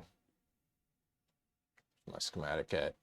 Pin 2 is TTL data from, no, RS-232 data. So I'll check 15 because 15 is the differential TTL data that gets sent out of our converter chip.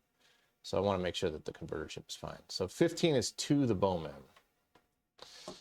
So if I go 1615 here, hold you on there. We're going to bring this way slow down to about 200 milliseconds per division. Set our trigger about there. Hit single. I'm going to go back to a phase over here. Send it again. That's not enough data. That should be a whole lot more. But, it's something. All right, I tell you what, we're gonna bring this way back, and we're gonna see if the BOMIM is responding.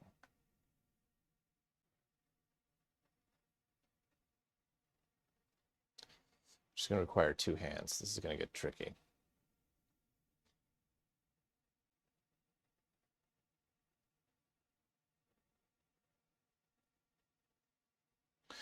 Another scope probe. Because I think it's 15 and 14. Yeah, 15 and 14 is the data back and forth between the two.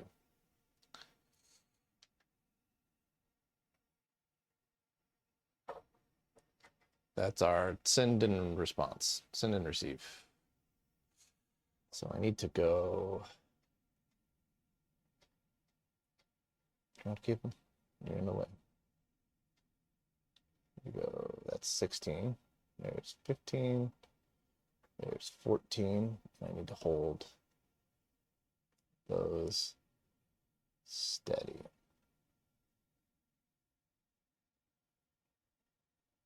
I need to go PHAS. I need to hit return. And then return. Nothing's coming back from the Bowman. That's why we're getting VP error 6. Okay, that's interesting. We get no response from the Bowman. Okay, and just to make sure I've got this right, are we looking at the input to this board from the PDP-11 or the output from this board to the BOMEM? We're kind of in the middle. Okay. So for the RS-232 communication, you have from the DEB41 comes in as just like a regular DV11 or whatever serial into this port.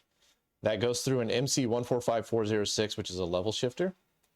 And then from there, it goes to an LS125 that then hits a transistor current driver that sends it out to the BOMEM.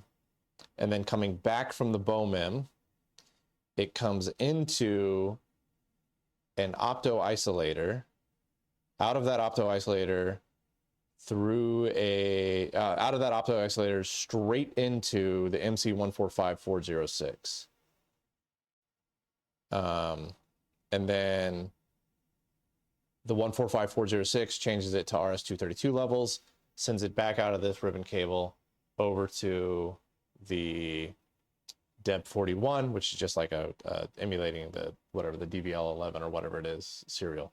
So the fact that we didn't see anything come out of the opto isolator is concerning. So let's check what's going into the opto isolator. But that's a lot harder to check because that's up here on the cable. I can check the opto isolator itself, but I need to put my ground probe onto the opto isolator too. That I don't know how to do that. I don't know how to do that cleanly, I should say.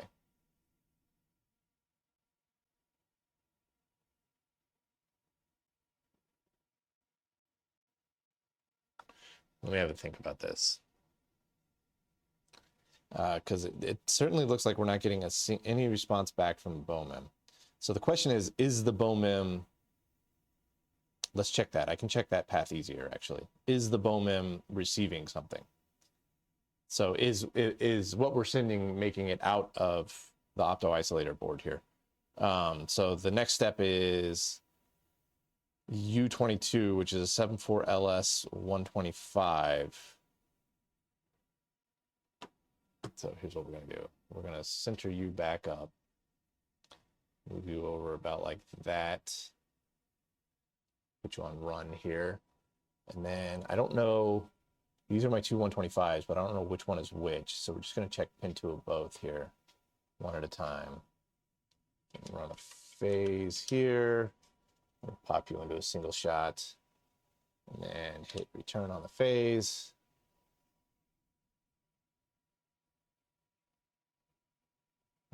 My single shot never went off, so it might be the other LS 125 here. So I'm pretty sure it's going to be this pin. It's going to be pin 2. So we should see. Oh, yeah, there we go. I've got serial communication going on continuously. That doesn't make sense.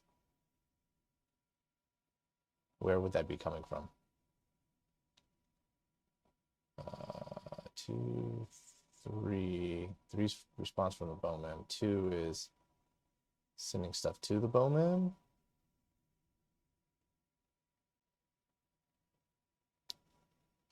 What's the other LS125 pin 2 doing?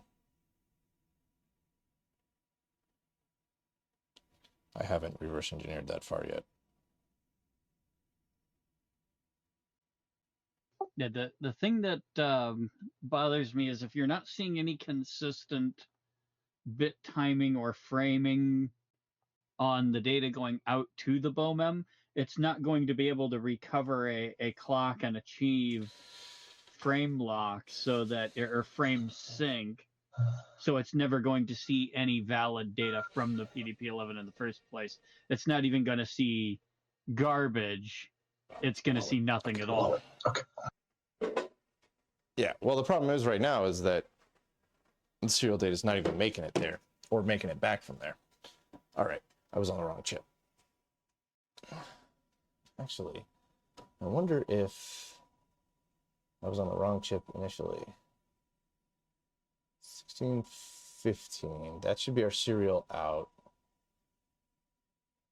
Let me just sanity check myself here. This is doing duplicate work here, but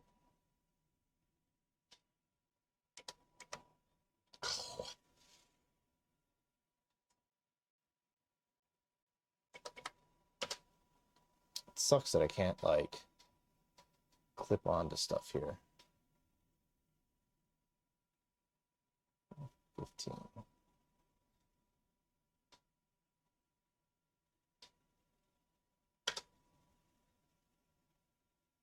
Okay, yeah, we get signals out. We shouldn't get any signals back.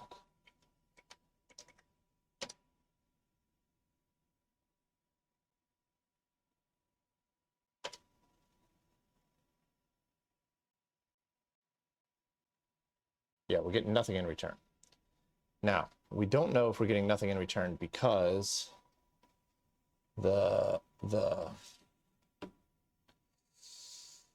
because the Bowman is not sending anything in return. Where am I going here? I'm having a hard time voicing my thoughts here. I hate talking serial. You don't Talking serial. Yeah, you don't know if anything is coming, or you don't know if you're getting nothing because the POMEM is seeing no valid data, so it's just not responding, or if just nothing is making it through the path. What I would try from here is, if you have the pinout of the BOMEM connector, just put a jumper wire from transmit to receive and analog loop it back the way it came. So we know that And the then- So we Bowman, know that the Bowman, we know that the Bowman can send serial. We've seen it yesterday, but that was on a different opto-isolator board. Right. Yeah, so that's So on the we way don't out. know if so that's on the way out. So my So we thinking don't- now my is that thinking- we currently have a bad opto-isolator. So my thinking is that the Right. serial is going to the BOMEM, but it's not making it back to our chip here from the BOMEM because it's dying in an opto-isolator up here somewhere. Unfortunately, I can't get to the backside of this board to figure out what that opto-isolator is, and I can't probe the cable because it's on the backside of the board. So I'm not entirely sure the best way to probe that opto-isolator to see if data is coming back into the BOMEM. It's U2, which I think is this one up here. Okay, that's what I was getting at with, do we have the pinout of the connector on the BOMEM side? Is it easier to access pins in the BOMEM? Nah, the connector is so fat it covers up everything, and on the BOMEM side there's a big metal panel that covers up the board, so I can't get to anything on the BOMEM side. Okay, damn it. I can get I to pin 2 or pin 1. I can get to pin 1 on U2, and even though my ground is not in the right place, I mean I can just let my ground be floating and see what pin 1 looks like. This is not ideal, but we might be able to see some differential changes on 1 here. Nope, apparently that was enough to trigger it.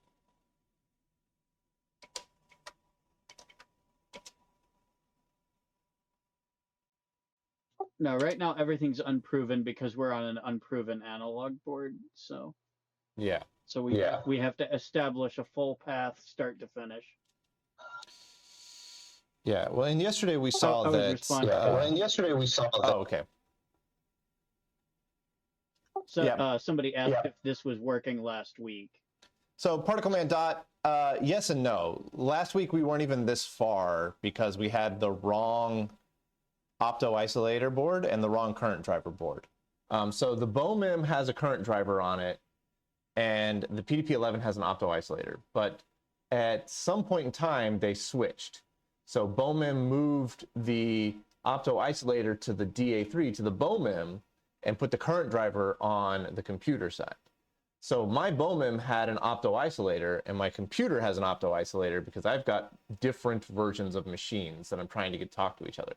So Mike came over yesterday with the correct current driver for the BOMIM, which we now have installed. And yesterday, when we were doing this, we could see that there was serial communication going back and forth between the machines, but it still wasn't working. This opto isolator board that's in it right now was a spare opto isolator board that Mike had, and I've put it in temporarily to give it a shot, thinking that you know, maybe we had a you know, bad opto isolators on the other board that was preventing data from coming through cleanly, and that was why it was tripping it up. But I think this one also has a bad opto isolator on it. I'm trying to figure out how I can get to, I don't have enough hands here. I need an assistant. I'm trying to determine that we have a bad opto isolator by clipping onto, let's see here, return is pin 2. I might be able to get to that.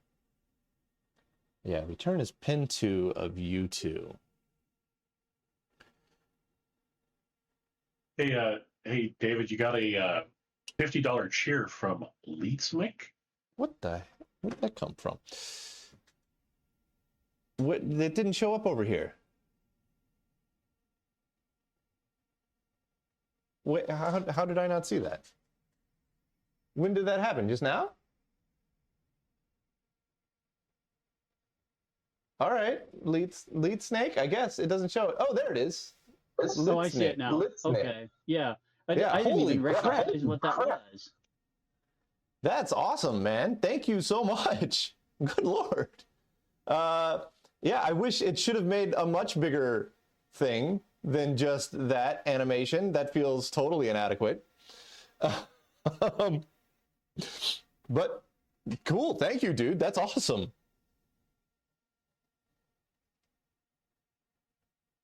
Yeah, Mike is awesome. Like, Mike came down yesterday and spent all day here just trying to help me get this thing up and going. And even though we didn't succeed, we had a lot of fun.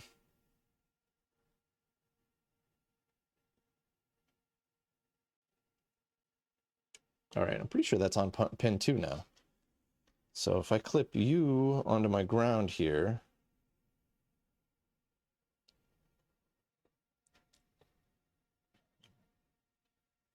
run, and then I go on to pin 1 here, that should be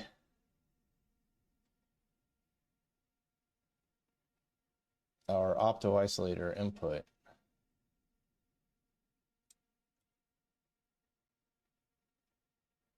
And I can actually see data on there, but it looks way pulled down. That's wild. Okay, let's try running a phase again here. Let's see if it changes any at all.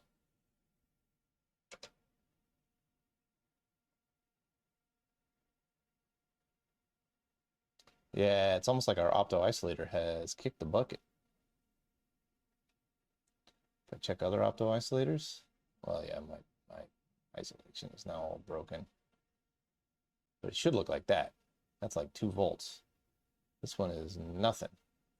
So yeah, I think we've got a bad opto isolator on the RX path here for this particular board. What's the input side of it look like?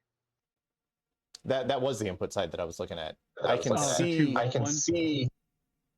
Huh?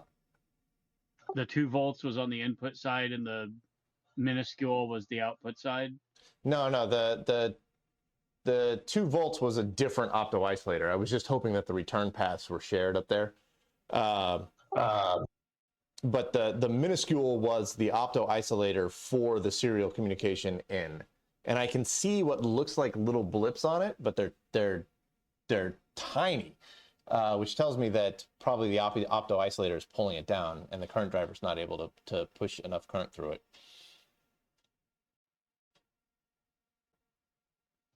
And there's no adjustments or anything that have to be made on the opto isolator board, or I mean on the driver board. No, it's just driver. They're just PNP driver ICs. Okay, just making sure. Yeah.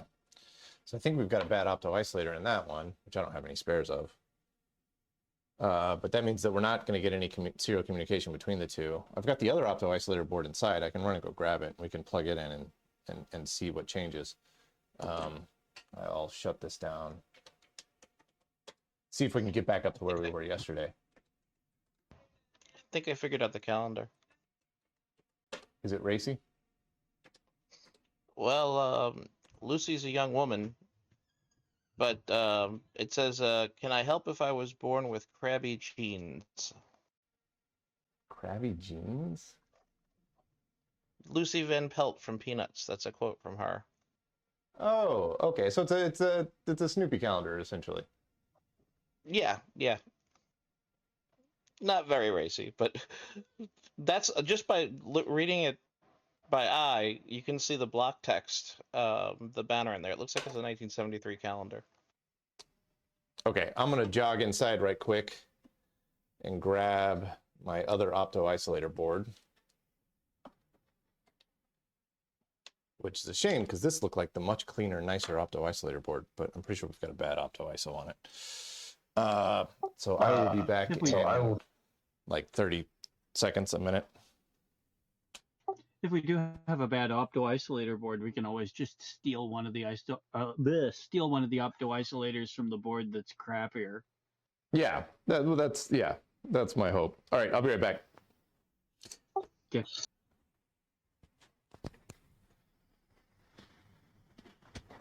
Maybe don't put the mic right next to the super loud fan.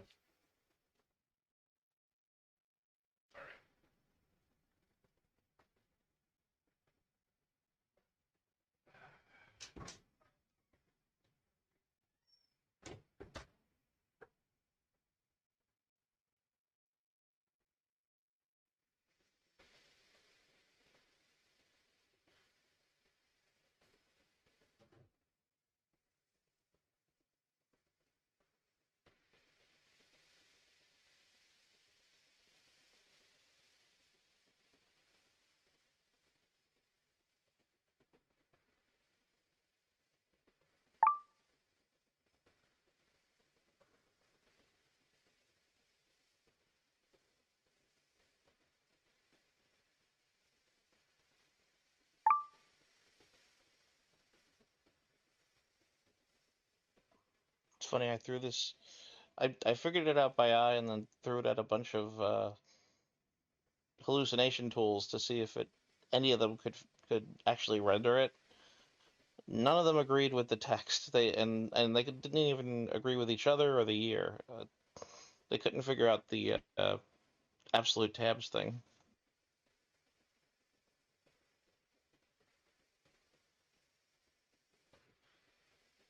No, because those things are just based on approximations, and there's been nothing with the approximation of mechanical typewriter stops since the death of the mechanical typewriter. Especially with a 192 column printer. That's crazy. All right. Tag team back again. Checking direct, so let's begin. Party people in the party, put your hands in the air. That's all. I got to learn more of those lyrics, man. That was rich. I love it.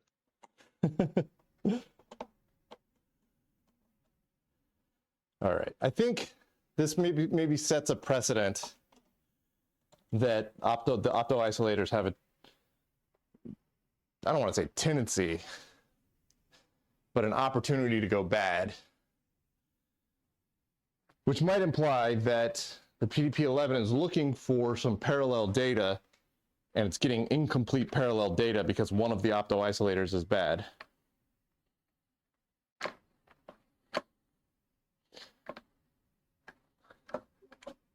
Well, optoisolators are, of course, basically an LED and a phototransistor. So if phototransistors do go bad. Yeah, Yeah. they wear. Yeah. Yeah, both the diode and the phototransistor can wear out over time, and the higher the signaling rate, the faster they wear out. But the good news is that it's relatively straightforward to test them outside of the circuit. Well, this one uses very different optoisolators too. This one uses HP 2630s. And they're 2630s. They're just made by a different company. Yeah, So, the other thing the about them difference is is that crazy. It's crazy. You can see the other one nice is, thing you can about see them one is is- they're Sorry. pretty straightforward, so substituting them shouldn't be too difficult. yeah. You can see that the newer board, which is on the left, if the camera can see it, I don't know, doesn't have all these extra bodged on capacitors. They actually just put it into the etching. So it's just a newer revision. It should be the same design, just a newer revision. Yeah. But I mean, I can see that we saw that zero serial communication was happening on that one. So let's go back to this guy. Troubleshoot it a little more. Troubleshoot it a little more. If you lost the transmit opto, then you're not going to get a response. Yeah, the part that was baking our noodle yesterday is that we could clearly see that there was a response, and the PDP-11 was acting like it got a response, but nothing ever happened after that.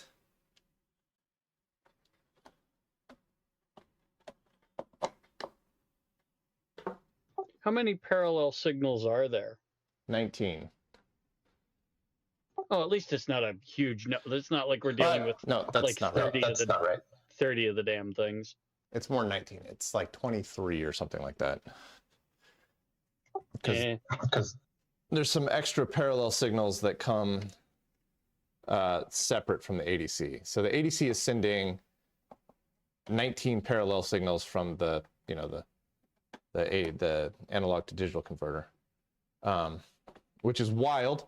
The analog to digital converter has analog multiplexers on the front side of it, and they've got 2 of them. So the ADC can output 16 different analog voltages that have been converted to digital.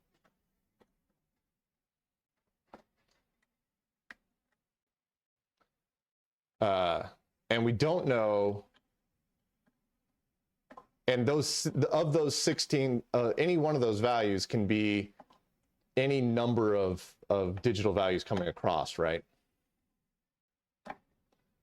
Because the number may be 0. The bit may be 0 on some of them.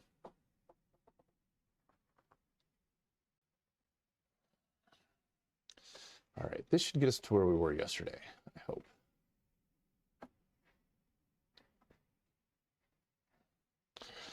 All right, PDP comes up, BOMIM goes to mode 2. Oh, you guys got a nice glare on the TV there. There we go. Monitor.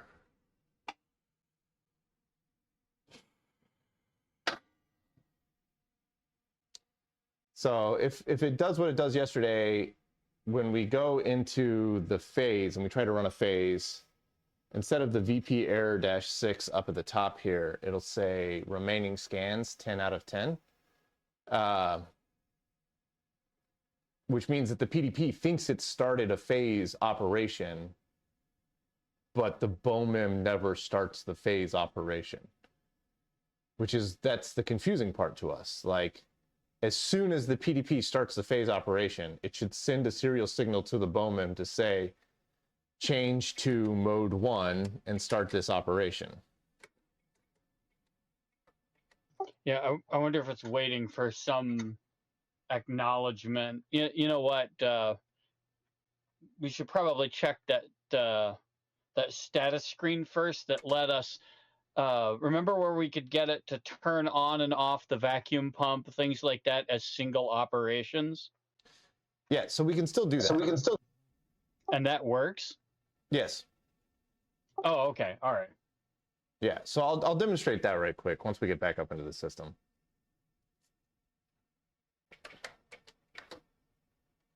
Okay, so that's more proof then that at least some of this is actually working. So we have two working theories going on here, and I'll explain them after we confirm some stuff here. So if I go vacuum here, we have two options, which is evacuate and purge.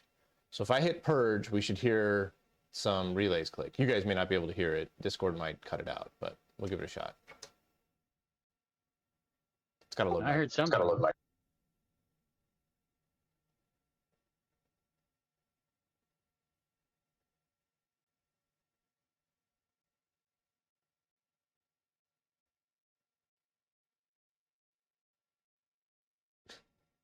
Oh, we got a VP error-6 on SYN command on that one too, huh? Well, damn it. We're not even back up to where we were yesterday. What the heck is going on here? All right, let's do a Control-C, kill HPVP task. Yesterday, we had total control of this. With this exact setup. Okay. The BOMM's still in the same configuration as yesterday. Did any cables get moved? Any switches? Anything like that? The only thing that changed was the opto isolator board, and we're back to the original opto isolator board that was functioning yesterday. Okay. All right. Double check the voltages just to be sure here. Have you power cycled the BOMM?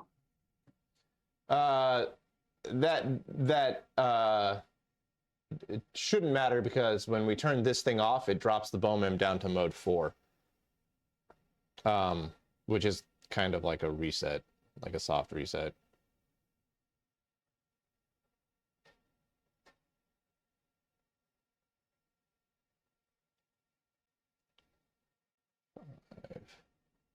So I should be seeing 12 on pin. I forgot what the pin out of the 145406 was now.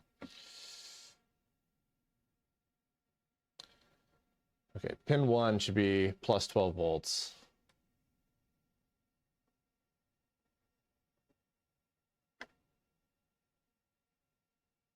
Yep. Pin 16 should be plus 5 volts. Yep. Pin 8 should be minus 12 volts. Which is going to be almost impossible to get to. I'll just take its word for it. So that should have worked. We had control of the vacuum yesterday via serial. So let's go back to our sanity check here and see if serial data is moving.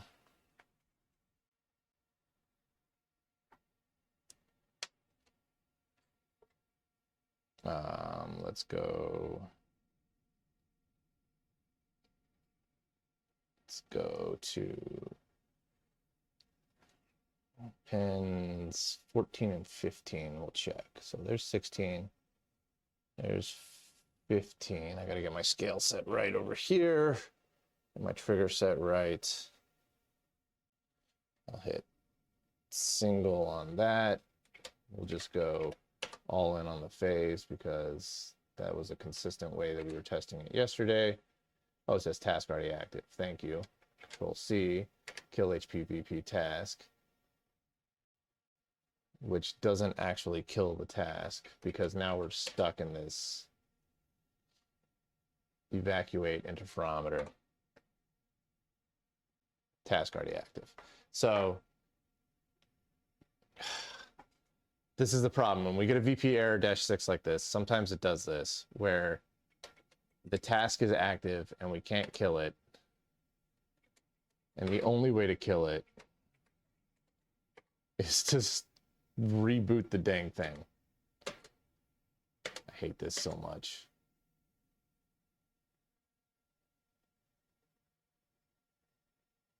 That's so frustrating. Why did it work yesterday but not today? The one thing that could have changed between yesterday and today was I had this opto isolator board over on my desk for reverse engineering, and I could have killed the opto isolator in it by handling it in between here and there.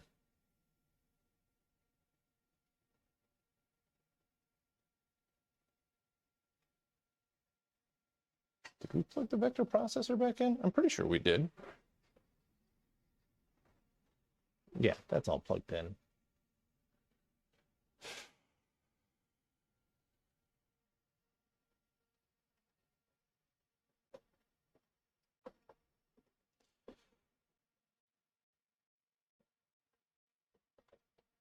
So one of our working theories is that we have, back when we had actual serial communication happening, drives me nuts that serial communication is not happening right now. Should be. But back when we had serial communication happening, one of the theories was that it does serial communication and then it's trying to read pressure values to see if it's at the correct internal pressure, whether it's at vacuum or purge, right? It's trying to get a pressure value back from the machine. It's not getting any of those values back because maybe something is not happening in the communication and the parallel communication that's coming through.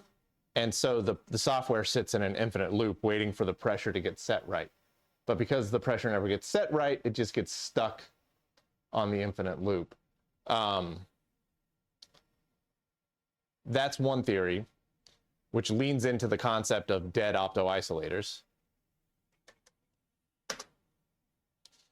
The other theory I have is that our CPU card in the BOMIM is too new. And we've got ROMs that are too new in it, even though I've got what I think is the oldest ROMs that I can put into that CPU card in it. The ROM data on that CPU card may not be set up for communication with the PDP-11.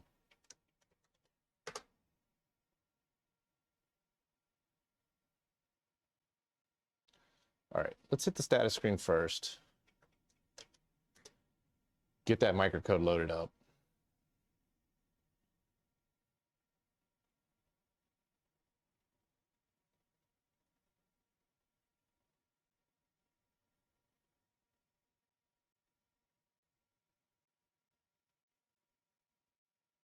And exactly the same. Box pressures are at 0 torr. Analog values, analog channels are at 0 volts. So shift 2 to exit out of that. Let's just go for the phase.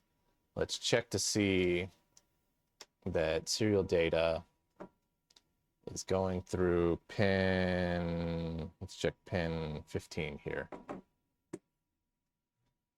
Pin 16, there's 15, that's going to be our serial communication out.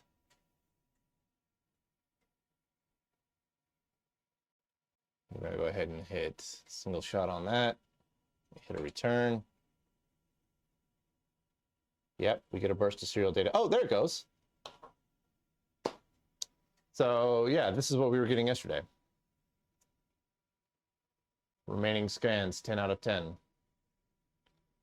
So now it thinks that it's actually like doing a scan. Hi, David. I saw the ambitious but rubbish thumbnail for the last video. I see your Taskmaster references. That one was actually a Top Gear reference. Top Gear was really big on calling themselves ambitious but rubbish, which probably bled over into Taskmaster. Taskmaster is brilliant, though. Meatball 1, yeah, I think it's 9600 baud. So Meatball 1, there's two communications going on. There's serial communication, which is happening at, I believe, 9600 baud. And then there's like 23-bit parallel communication that is moving a ton of information about the spectrometer over. Like information about all the different analog channels. And no, the stream shouldn't have froze, I don't think. It doesn't show that it's frozen over here. We're dropping some frames, though. I don't know. Can you hear me at least? You may have to refresh Twitch. Can anybody hear me? Yeah, we can hear you. Okay, okay. Yeah. All right, so we've got communication happening this way. Let me slow this down to about 500 milliseconds. We're going to move this over to here. We're going to do a Control-C kill HPVP task, which should abort that task successfully. I'm going to get both of my probes set up here. Set you to run, and I'm going to go on 15 and 14, which should be send and receive.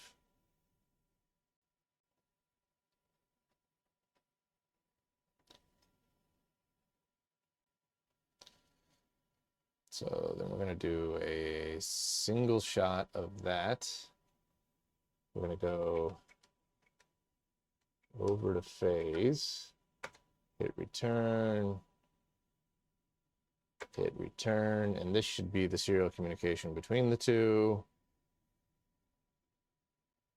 Yeah, this is what I was trying to send Roy and company yesterday, but I didn't get enough samples, so let's rectify that right now.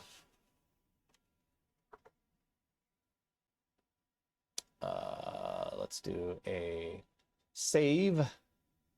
We want to save it as ASCII XY data CSV. I'm going to change the file name to, let's see here. Let's go RxTX5 is what I'm going to call this one. RxTX5. Because I think we went up to 4 yesterday. Let's go back on that. Let's go settings, our length. Let's clear you out. Let's go 50,000, just overkill it here. 50,000, press to save.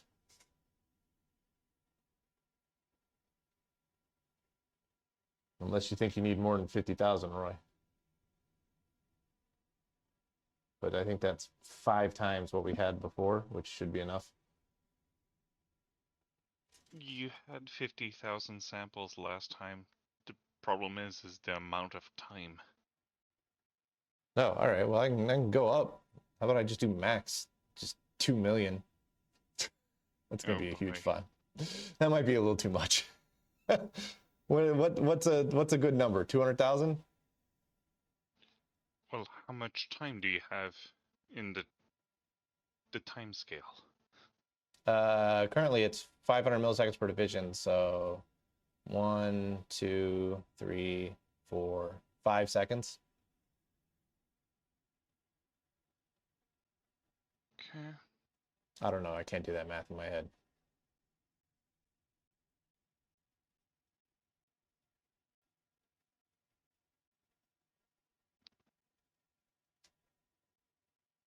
Well, we did 50, so this is 200,000. That's a lot. Let's go like 200,000 or 250,000. Okay. 250123, enter, press to save. This is going to take a minute. It's going to be a big file. But this is now clear serial communication between the two.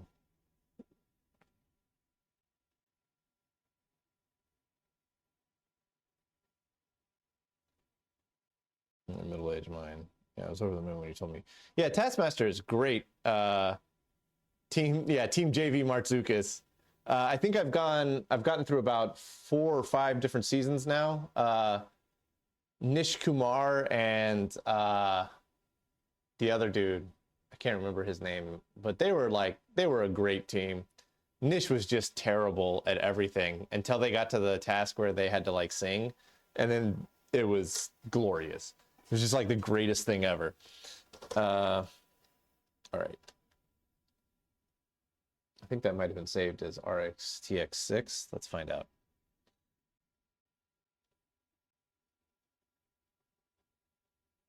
Yeah, that was 6. All right, Roy, if you want these, they're coming into the Friday Night Twitch, or maybe we'll put them in the BOMIM. I'll put them in the BOMIM channel for Toitsu purposes. whatever toitsu is in English. Series, yeah, series. Yeah. To quote Manzukis, this is where you lose America.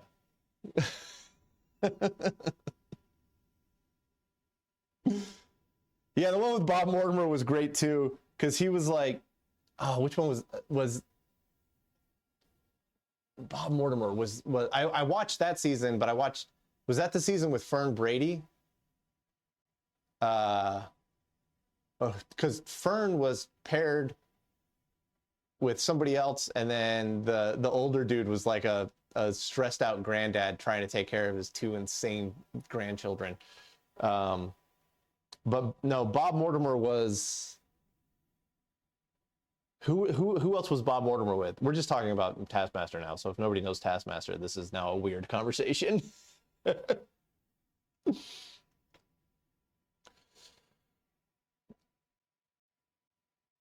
All right, for this thing, let's go back to run here. And we're gonna circle you up.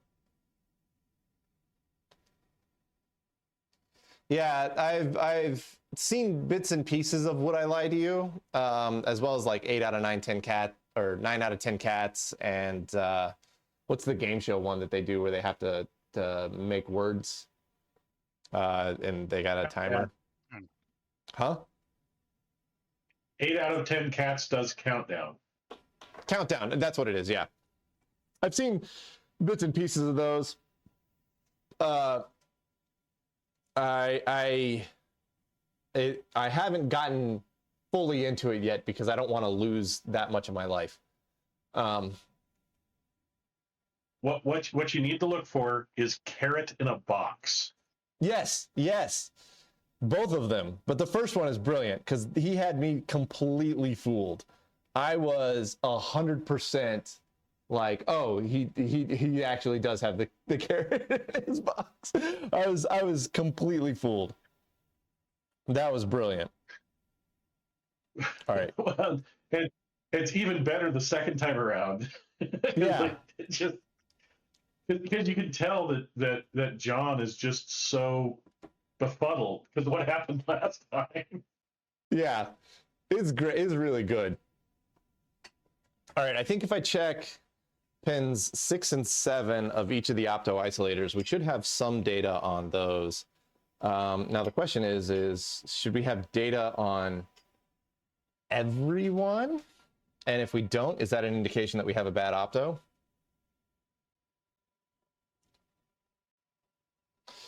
So if I check,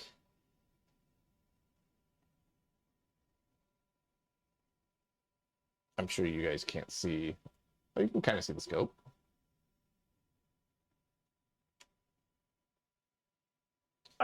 The new one with the bypass caps on the board and not bodged in would probably be the easiest to put sockets on to make all of the opto isolators socketed. Yeah.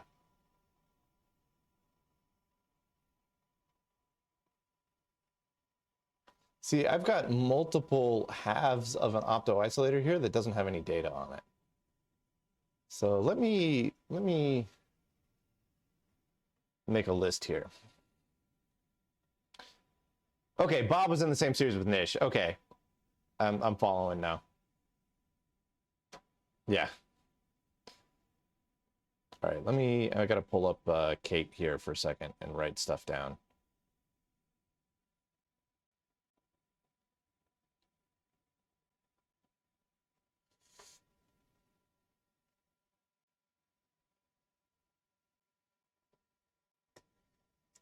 Kate, what are you doing?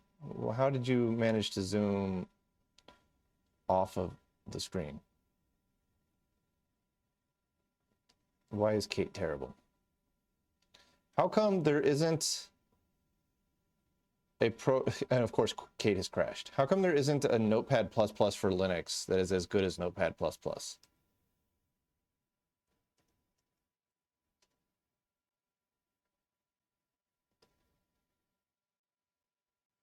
Kate is not great.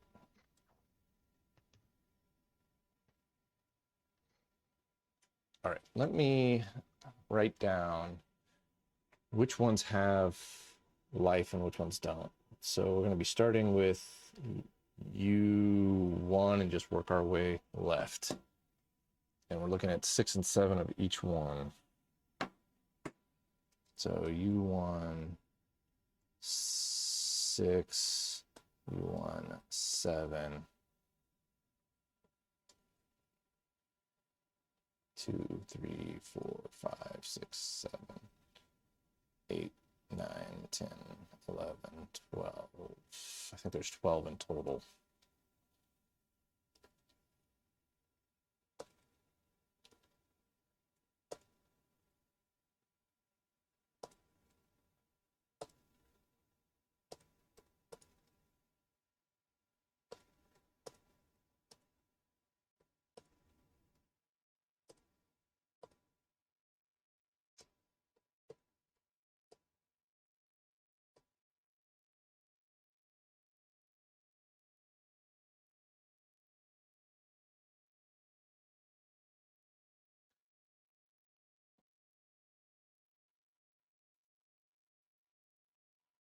All right, so U1 pin 6 here has squiggles. Pin 7 is high. So I'm going to do an S for squiggles, an H for high. U2 pin 6. U2 pin 6 is low. U2 pin 7 is high. I don't know what that means.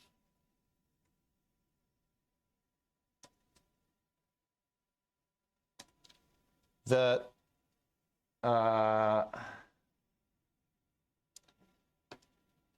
if anybody's following along at home, and you're in the, if you go to the, well, I'll post the picture in Friday Night Twitch here as well. This is the schematic that I'm working with. On that schematic, you can see the opto isolators and where the data comes in. Bad code 0, bad code 2, whatever, bad code 0 return, etc. The current driver that is driving these opto isolators is the same as the current driver that is driving the transmit out. So you can see that, you know, like also the current driver that's driving standby. So it is strange to me that some of these are static low and some of them are static high. I would have expected a little more consistency. Yeah, U36 is static high, U37 is static high.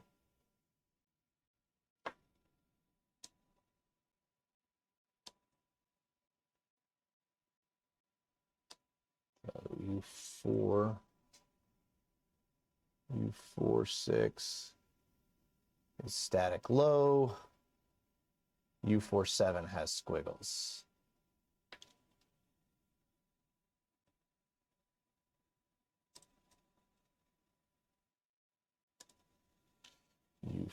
U5, 6 has squiggles. U57 is static high. 6 has squiggles. U57 is static high. U6, 6. U6 has squiggles. U6 pin 7 also has squiggles.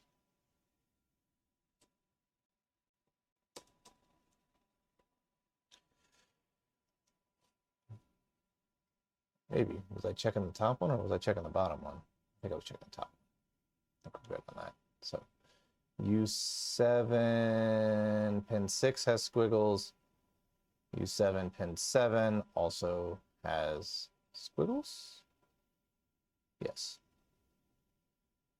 Yeah, both of those have squiggles. So U7 has squiggles on both of the outputs. U8 pin 6 has squiggles. U8 pin 7 has squiggles.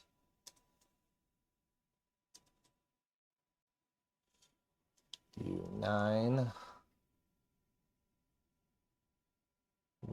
has squiggles.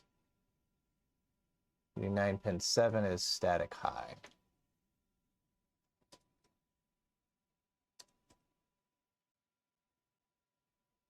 This is riveting content right here. Almost as exciting as watching me rewind tape. Let's see. U10. So U12, 11, 10. U10 pin 6 has squiggles. U10 pin 7 has squiggles.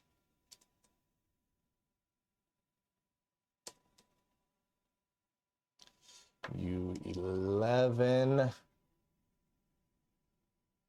pin 6 has squiggles. U11 pin 7 is static low.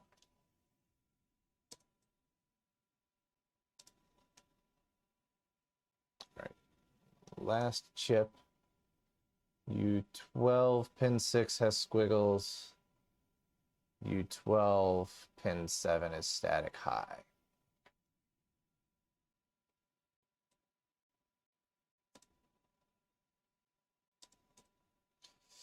All right. Now, you guys get to watch me type on the computer for a little bit. I'll try to co-share this with, squiggle content. You should try Winboat for Linux. You could probably run Notepad++ under it. Yeah, but I mean, I shouldn't have to run Windows programs, and like there should just be good Linux text programs. It's frustrating that there aren't.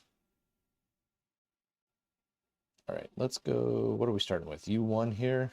Where's U1? U1 is going to be. It's going to be over here, I guess. U10, U6, U11, U2. U12, there's U1. Santa Fio. Thanks for chiming in all the way from Finland. That's awesome, man. And thanks for hanging out. Checking latency to stream. All right. So On a positive, you're getting good transitions. Oh yeah, my RS-232 looks great. And it does seem to be counting. I genuinely think that it's in a loop waiting for a specific parallel value to come in. It's never seeing that value. And so it's never telling the BOMIM to get started. And my guess is that it's never seeing that value because maybe a couple of opto isolators have died. And so a couple of bits of that value are always broken. I would expect. Sounds logical. Yeah, I would expect, if that was the case, though, I would expect some of our analog channels to come through, not all of them to be 0 when we look at the status screen. So that's very strange to me. This is going to be ADC5 on 6. 7 is ADC7. We're getting good start and stop bits, so. Oh, were you able to locate the start and stop bits? Oh yeah, it's clear as day. They decode perfectly. But it's not like the data frames are huge though, aren't they? No, they're 8 bits. Okay. Oh, 7 was static high because that's one of our RX. So it is 8-bit data frames that it's sending then. I mean, as far as I can see, they're getting clear start and stop bits at regular intervals. Okay. I mean, it looked to my untrained eyes, it just looked like a big old blast of data. Yeah, I sent the pulse view. Okay, I'll check that out here in a minute. No problem. Once I get done updating this. I'm trying to figure out what, you know, we have some that are stuck like static high, some that are stuck static low. And I'm curious which ones, what that equates to. And why we have signals on some and no signals on others. So let's see here. 6, U46 is going to be ZPD. U47 is ADC12, which we had squiggles on. ZPD being stuck at static low makes sense. However, ADC 16 and 18 being stuck at static high don't make sense. ADC 7 being stuck at static high really doesn't make sense to me. But we'll keep soldering on here and figure out all the rest here. U5. I didn't think I was going to put this reverse engineering work I did to use so rapidly. ADC 9. 7 is ADC 17. U6 is up next. 2U11, there's U6. It's going to be ADC 2. And 7 is going to be ADC 0. Then U7 is ADC 10. And ADC 8.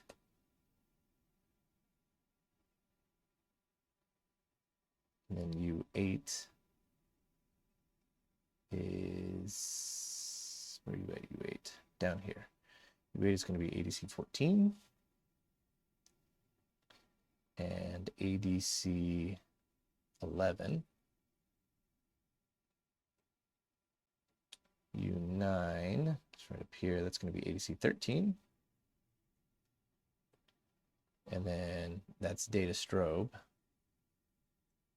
which is fine that it's stuck high because we're never getting to a point where it's going to strobe data. So that one's okay. U10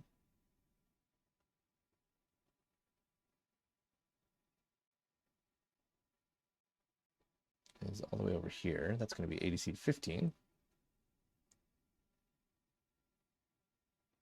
And ADC 3. What a wonderful combination on that one. U11 is ADC 1. And ABT scan, which is fine that that one is stuck low.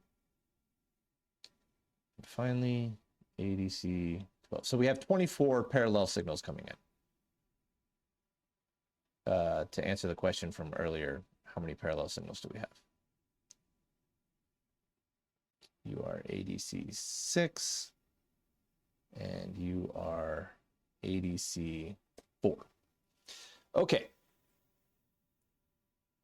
We've got some here that are jumping out as problems to me. You have a full ADC parallel bus? Yes. A full 19-bit ADC parallel bus, actually. Nice. But it's not all from the ADC. So you get 16 bits from the ADC, and then they supplement that with 3 extra bits that are coming from someplace else within the CPU. And those are for we didn't quite figure out what that was. But so you have a full 19-bit bus that they call the ADC bus, but only 16 of that is coming from the actual ADC. But it all goes into the vector processor, and that handles that anyways. Now here's the interesting things. ADC 5 is squiggling, which is kind of what I would expect because we're trying to send parallel data across. ADC 7 is not squiggling, it's stuck high.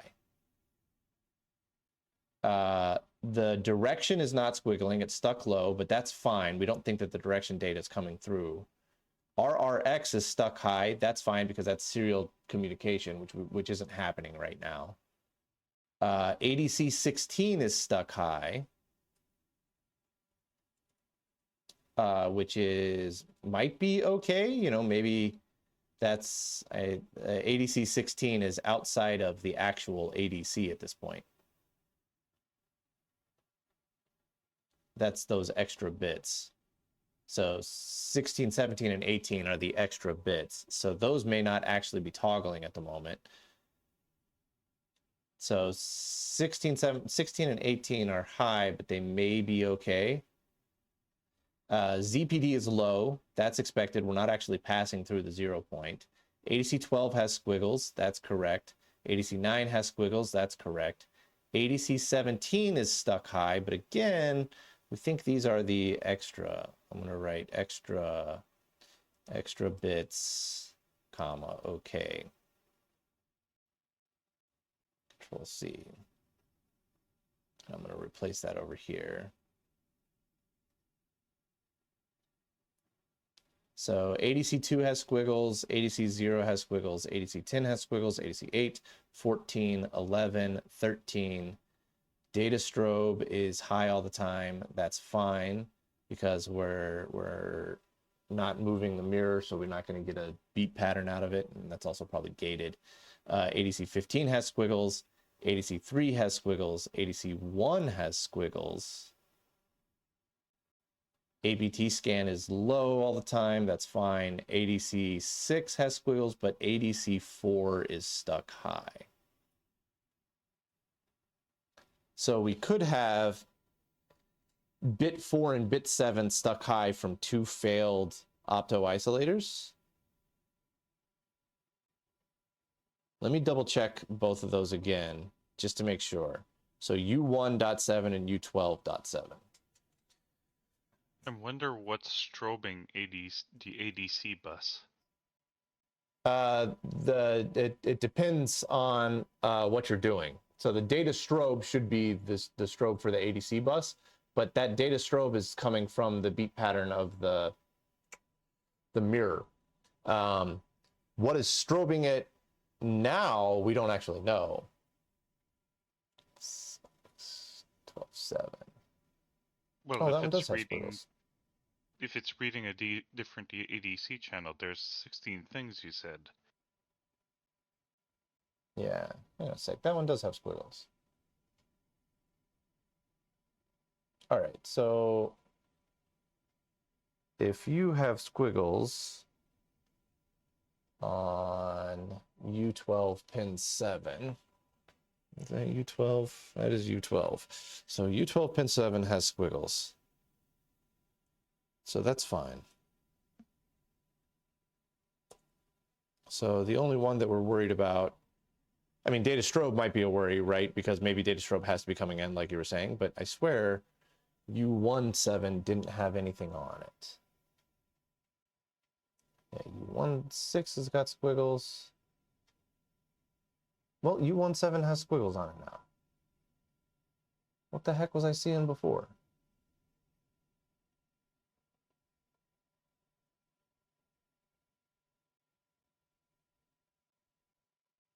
All right. So according to this, we have squiggles on everything except for the extra bits.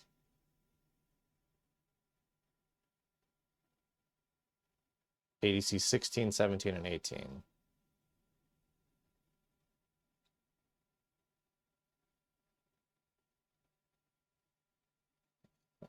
So we shouldn't have anything on 2, 3, 4. When we get to 5, we should have something on 6. So let me check this again right quick. Let me just sanity check myself here. Yep, got squiggles. Tell you what, let's make this a little easier for me to read.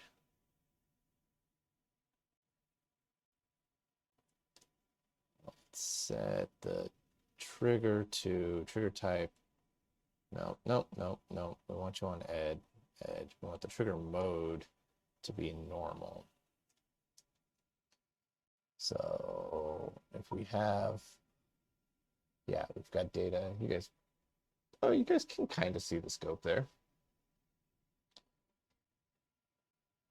So that was 6. There's 7. Now, U2. Yeah, U2's got no data. U3 has no data on neither 6 or 7. U4, 6 should be low because that's ZPD. U4, 7 should have squiggles. And U4, 7 does have squiggles. U5, 6 has squiggles, but U5, 7 is not going to have anything on it. That's correct. U6, 6 and U6, 7 should all have squiggles. That is also correct. Now we're down to U7 here. And this should have squiggles all the way until U9. So U7, pin 6, U7, pin 7, U7, U8, pin 6, U8, pin 7, U9, pin 6, U9, pin 7 is empty because that's our data strobe. Then the next 3 should have, so U10, 6, U10, 7, then U11, 6, then U11, 7 doesn't have anything on it, and then U12, 6, and 7 should.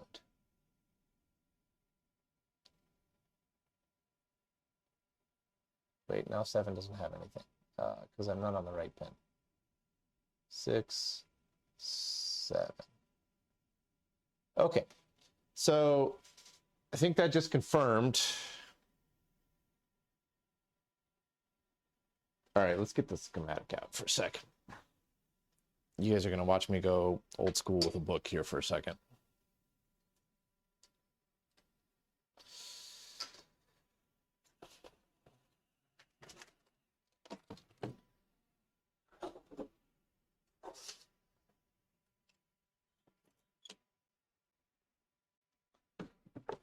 When you said, Roy, when you said that you saw clear as day stop and start bits, were you seeing that from both the BOMIM and the PDP-11? I think so. Okay. All right, where's my ADC in here? There's my ADC.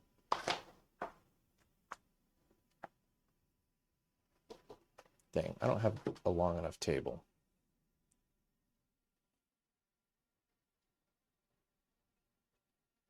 I can't get the camera angled well enough for you guys to make any sense of what the book is showing. I wonder if I can put a thing under the camera to angle it a little more here. Let's just try that.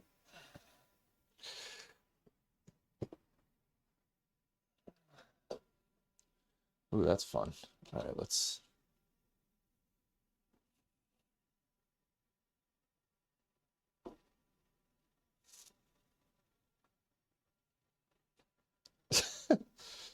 And of course, the white balance of the camera is going insane because it's looking at a big piece of white paper.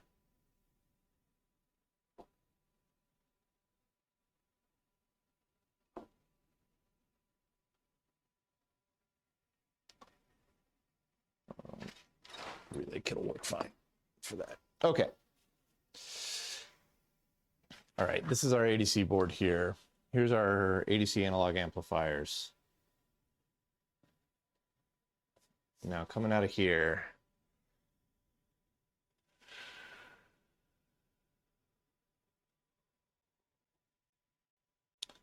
that's our 16 bits out, B0, B1 through B16. Yeah, bit 1 through bit 16 there. So that's our ADC value out, and we're seeing squiggles on all of those. So where does data strobe come from? I wonder. Data strobe comes into the IEL 47 or IEL 27, 21. Dang it, I've got all the files on. All right. If this crashes the stream, let me know.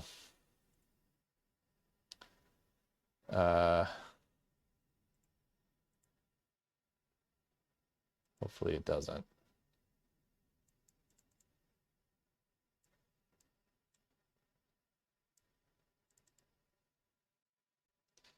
So data strobe is kind of the one that I'm thinking about.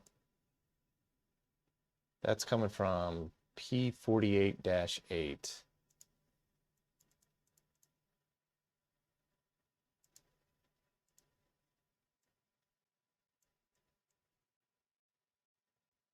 Which is called B data strobe. All right. So that presumably goes into the backplane at some point. All right, is the stream still alive? Yes. Here. Okay. Oh, good. All right, we got to find the backplane. There we go. So data stro. See if we can find that on.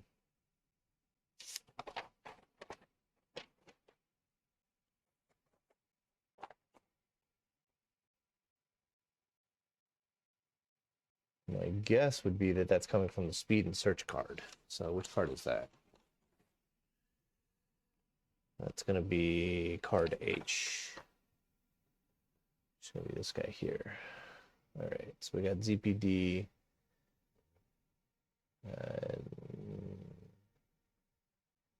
Speed. None of that looks like data stro. All right, next guess would be the CPU card. Did I just see it? Oh, there it is, right there. So data strobe. What is card C? Card C is the microprocessor. So that's going to be the CPU card, which is going to be...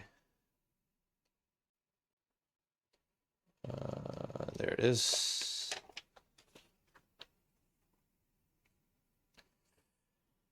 So now we're looking for data stro somewhere in the middle of here. There's our 8085 processor. We've got two 8755s. We got a big 8155 down here. 8251. Let's see data stro on here anywhere though. Where are you at?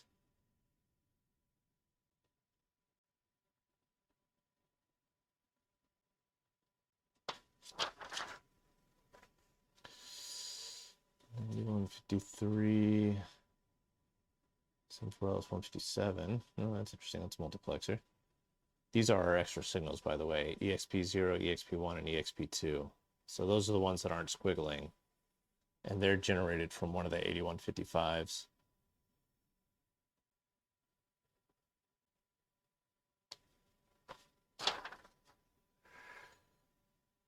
There's our bad codes. There you go. There's data strobe. So it's going through a 7406, 74LS08, and it's coming from internal signals SOD and CKPK. All right.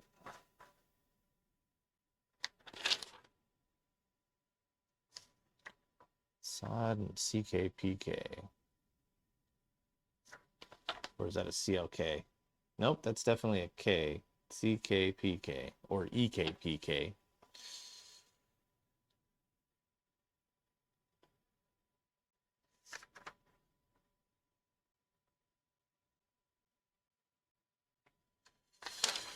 Oh man, so much of this is just me looking at schematics, looking for random names.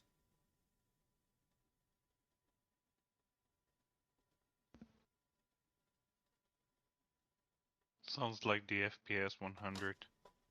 Yeah.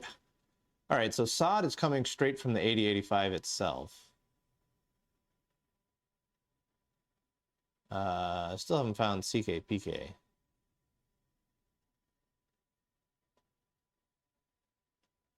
But if somebody has an 8085 schematic and can tell me what pin 4 of the 8085 does, that would be awesome. While I hunt for CKPK.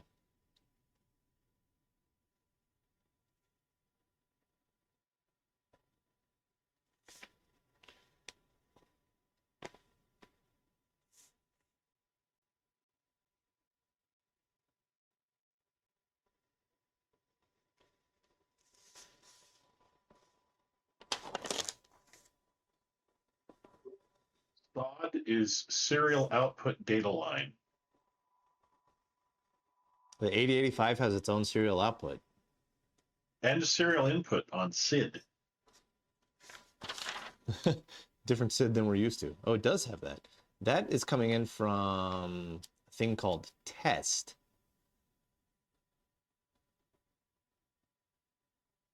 I don't know where that would be. A signal called test. But it has a pull up to +5 volts for the serial input. But the serial input doesn't have to equal the serial output. So if the data strobe is happening, that means that the 8085 is hitting a serial output data strobe. And that data strobe is gated with CKPK, which is an active low, which I still haven't found.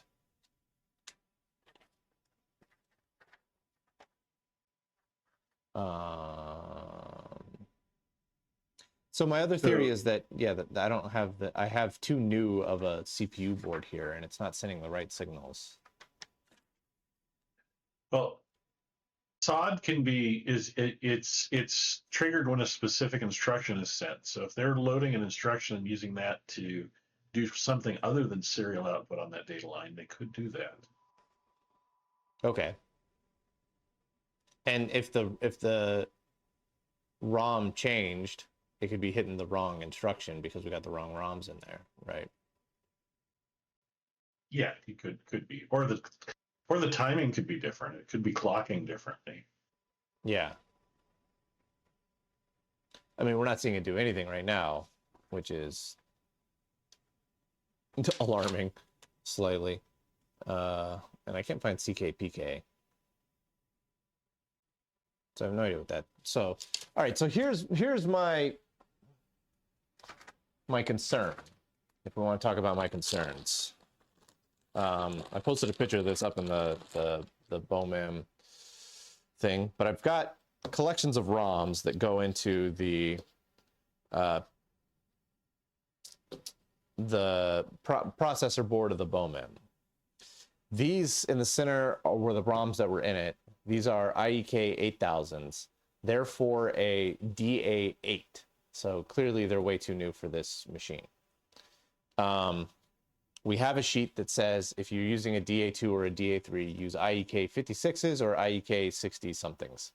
So I've got IEK 56s, and the microprocessor board currently has IEK 56s in it. So I got 3 different copies of IEK 56s. I've tried this copy. Behavior was exactly the same. The copy that's in there is, I'm pretty sure, the same version as this. But this IEK 56, I am moderately confident, is older because it uses a 2732 for the small ROM, whereas these guys use a 2764 for the small ROM. So this tells me that there was likely an older CPU board that used a smaller ROM socket for this ROM, and who knows what else is different. I can't just pop this ROM in there though, because you can't put a 2732 and a 2764.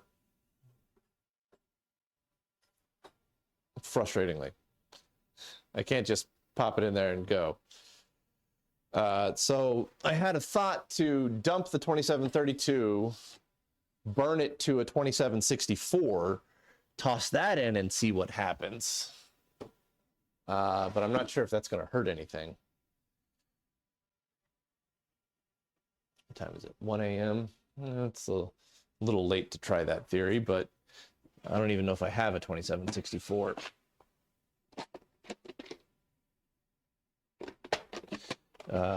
And unfortunately, Mike isn't here and I can't run this idea by him.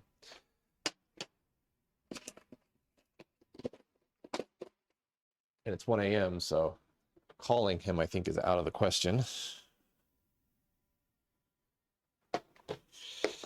See if I even have a 2764 in here. All right.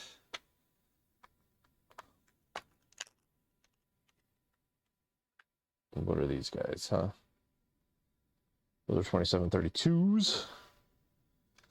I got 27256s.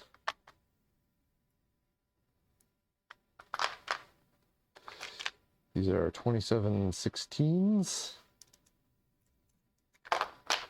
I got 2864s. Those are the same, right? They're just electronically erasable, so it's actually easier. Great. That means that this idea has some traction. Okay. Let's read the IEK 56. And grab my T48 over here.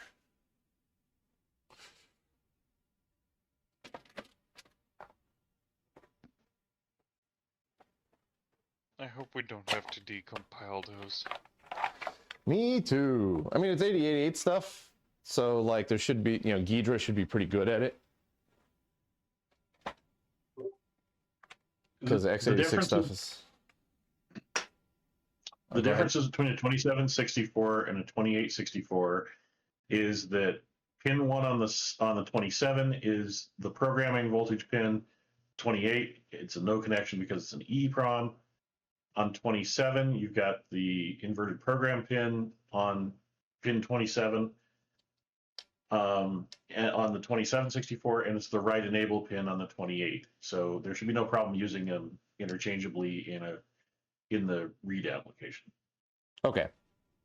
Thank you. All right, let's read out the 2532 here. Let's go CD Mini Pro. Let's do Mini Pro -L -search 2532. Boy, how do you got a lot. All right. What is that? A TMS or something? Yeah, it's a TMS 2532. Do we have a TMS version of the 2532? No. Pretty sure I can just read a 2732 or all of these don't look right. Let's try 2732. See what it feeds back to me. Yeah, we'll just do a 2732 at dip 24. So Mini Pro, I'm sure I've got one left over from doing this before. Yeah, Mini Pro -P. We're just going to do a 2732 at dip 24. 2732 at dip 24 -read, and we're going to call this IEK 56. IEK 56. Sure. .bin. Okay. Where'd that go?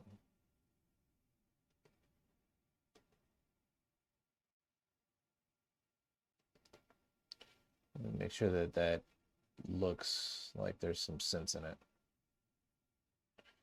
Well, helps if it opens up in a binary reader. No, that does not look like it has sense in it because it's all BFs. All the way to the bottom. What happened? So maybe 2732 didn't work.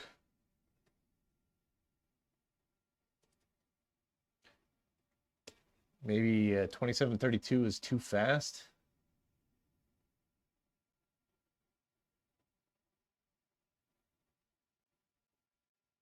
But but all of the 2532s are not actually 2532s. They're 25320s.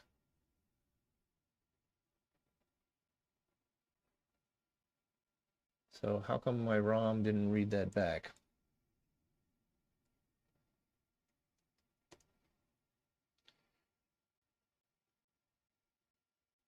Maybe we'll try a different version of it, I guess. Instead of, we'll do a TMS 2732A.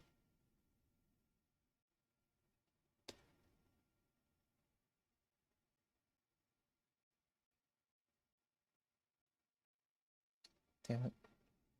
Although I can tell already.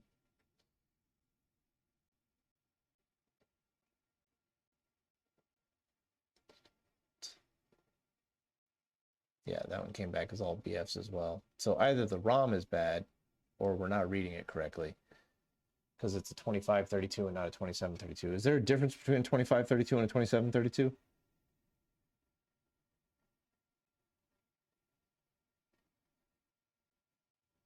If anybody's listening.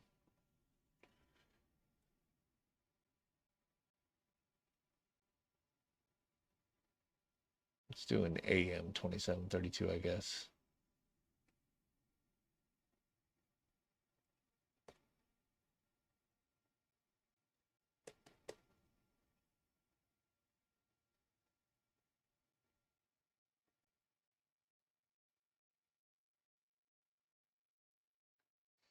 Yeah, Paranoid Polaroid, the software doesn't, the software is not kind or gentle. It doesn't mention anything about ROMs. As a matter of fact, the only documentation that we have on ROM changes is like a single printed out sheet that was like a change order that was like, you can use these ROMs with DA3s.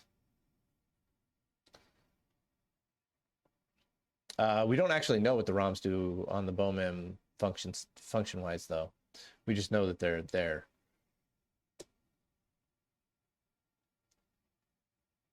And that you have to change them out for different ones. Yeah, every time I read this ROM, it comes back as all BFs.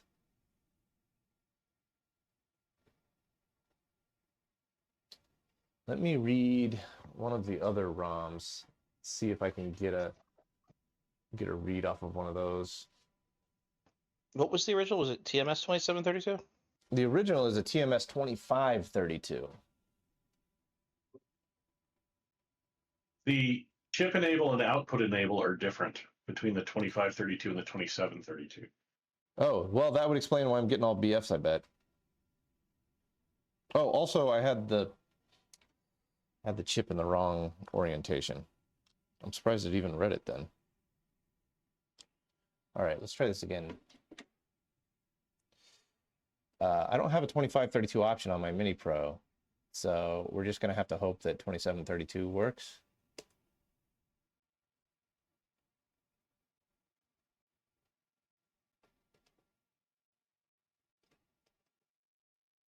All right, if I put the IC in the correct orientation, it looks like I get data out. It's late. I'm gonna request parlay on that one.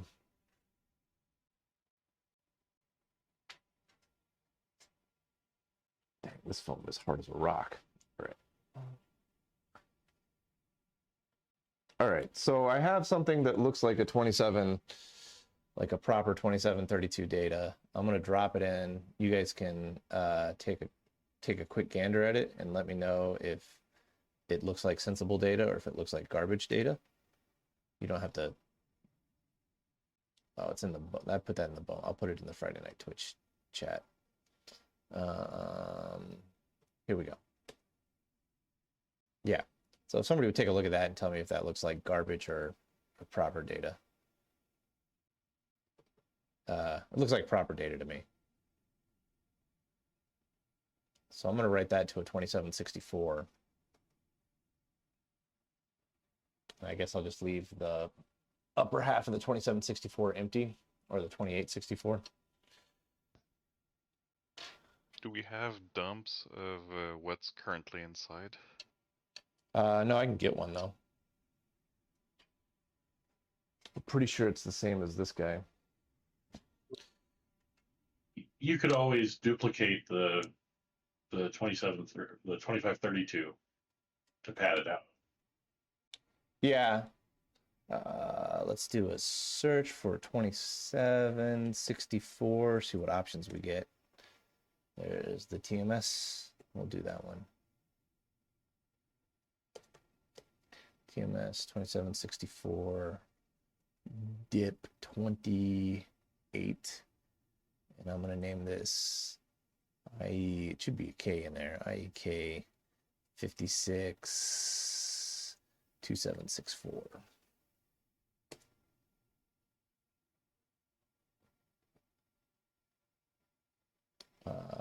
Here you go. Here's the 2764 binary file.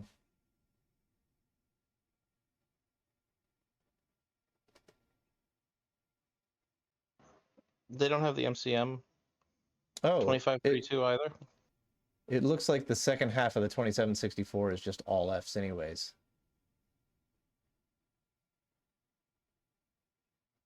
Right? Am I going crazy? It looks like they didn't even use the second half of it. I'm sorry, Adam, what was your question? You searched under the 2532. I was just wondering if they had support for the Motorola one. I don't have a Motorola chip involved here. There's an MCM 2532 that's equivalent to the Texas Instruments one that you have. That's what I was asking. If does the T48 software have that?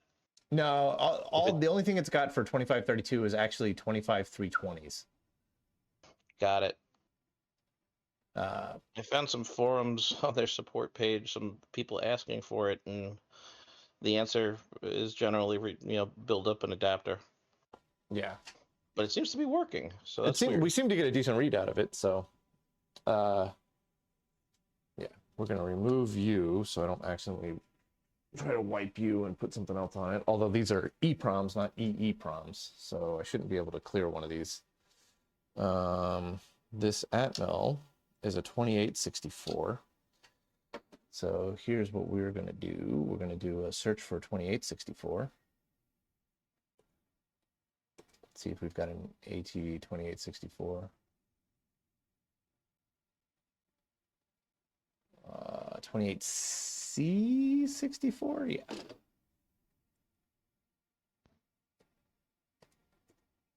Well, we got a lot of those. So we're just gonna go with an AT28C64. Just rock that. And we're gonna do a write of IEK 56. So we want to do write. We also want to do an S so that it doesn't moan about having a different size. We want this to be IEK 56, which I think is the smaller size one. Yeah. And I need to get rid of the ed dip 28.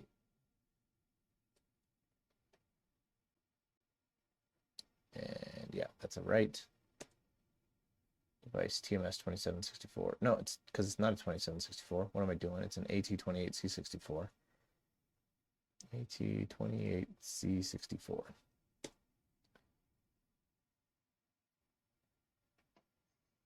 What's the host processor on this? Ooh, verification failed. It's an 8085.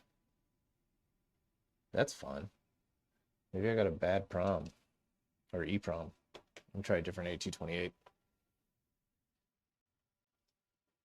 I got a bunch of these things from China, and some of them are good and some of them are not. As is often the case.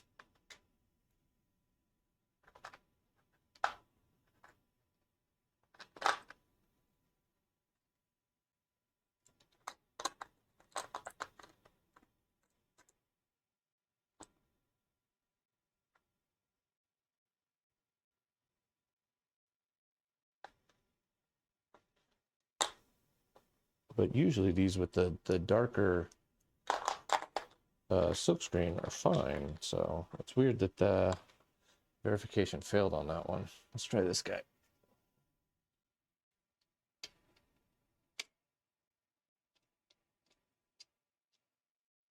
And it's a AT28C64B. I wonder if they've got that as an option.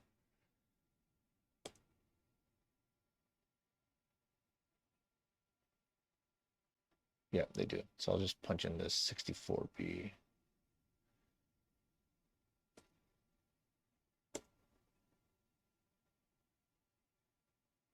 Dang, it didn't actually even didn't write the stuff correctly.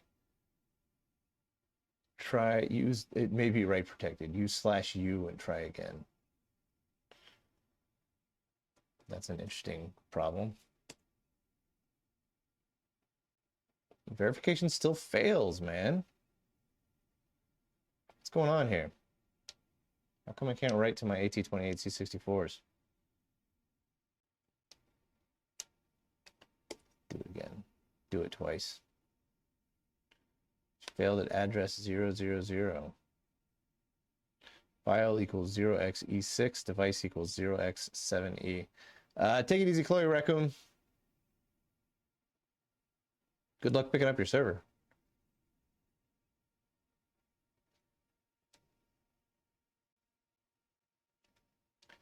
Wonder if I need to hit a different C64 option here. Maybe do I have an etdip 20 or something like that? AT 28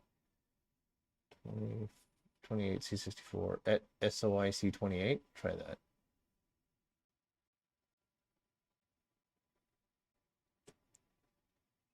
Maybe it's treating it differently because it thinks it's a different chip.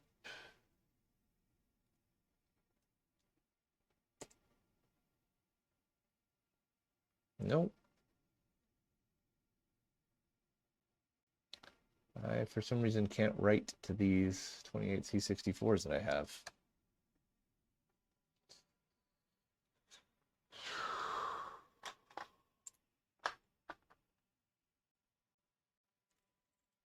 Which is making me think that they're not 28C64s, that there's something else.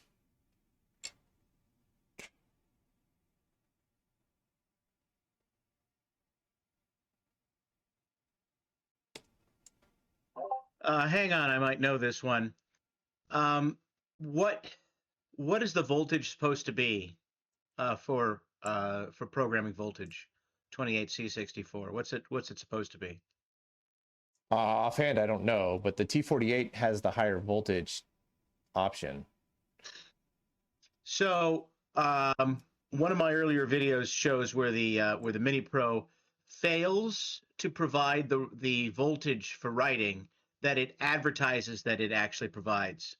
And so I designed a workaround where I just inserted a diode and a 9-volt battery in the circuit, and I manually connected for writing.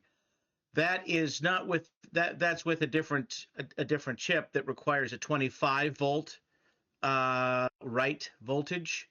But you know, the Mini Pro says it can do it. It has an option for it, but it never actually achieves the 25 volts. It only goes up to 16 or 17.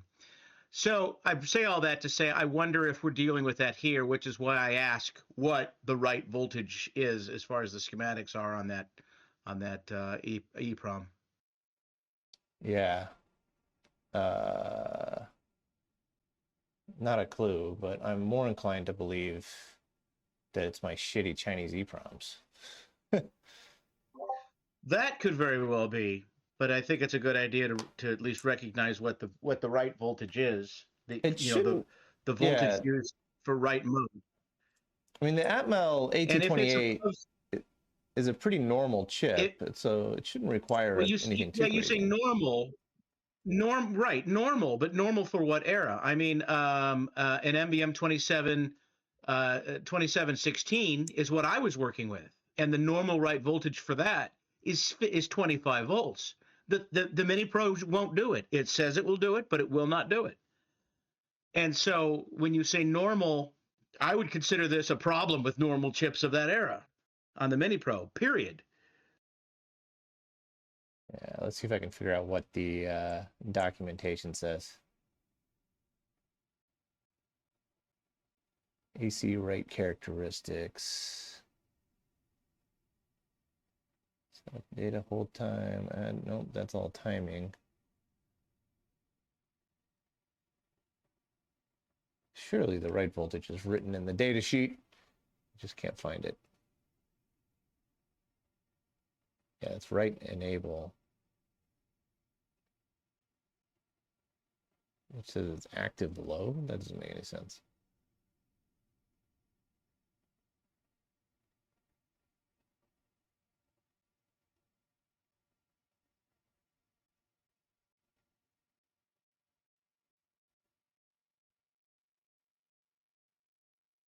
So we're running a low pulse on right enable or chip enable input with high output enable and chip enable or right enable low respectively initiates a byte write. So the AT28C64 doesn't even have, according to the documentation, it's just putting the correct bit low and the correct bit high at the same time. So it's just like 5 volts. Okay, make sense to then me. there's nothing special with those. Are they UV erasable? Nope. Maybe that's one of the reasons why I'm dealing with higher voltages, because the ones I work with are UV erasable. Okay. Yeah, these are just regular old EEPROMs. Let me check a different data sheet here about how to write to it.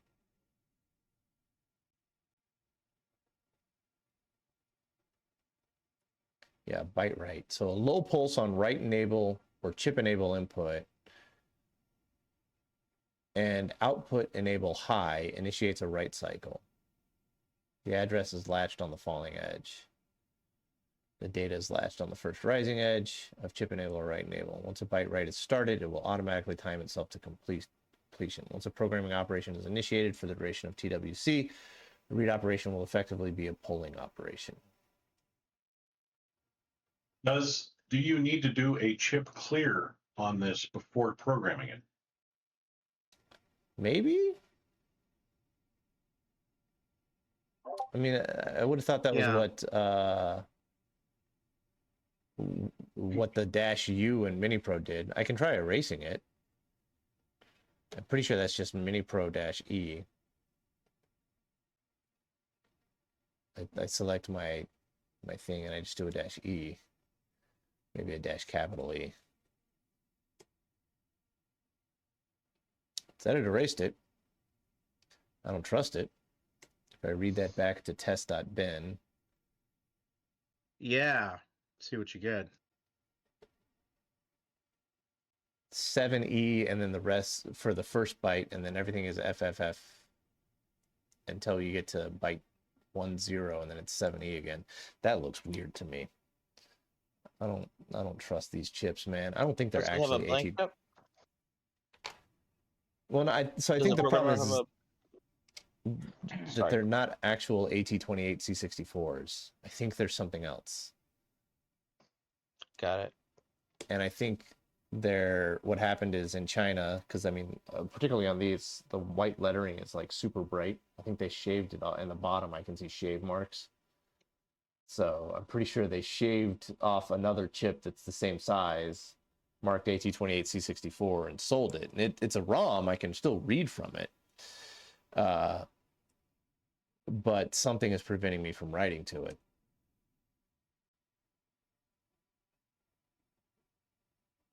Yeah, this one comes back the same way. 7E with a bunch of Fs, and the 7E is alternating.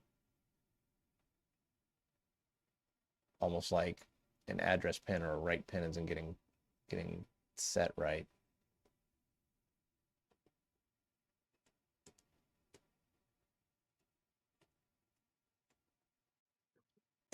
Well,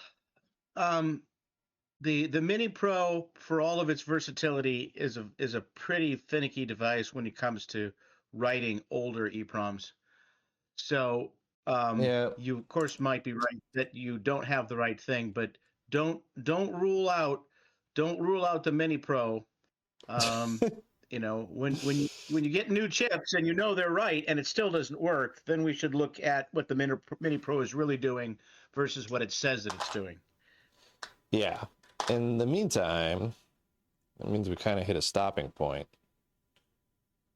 Unless I can use an AT28256 I mean, the same pinout is a 256. Could I put a 256 in the same socket? It seems ridiculous to use a 256 to put a 32 file on, but I've got a 256 and these are UV erasable. 27C256.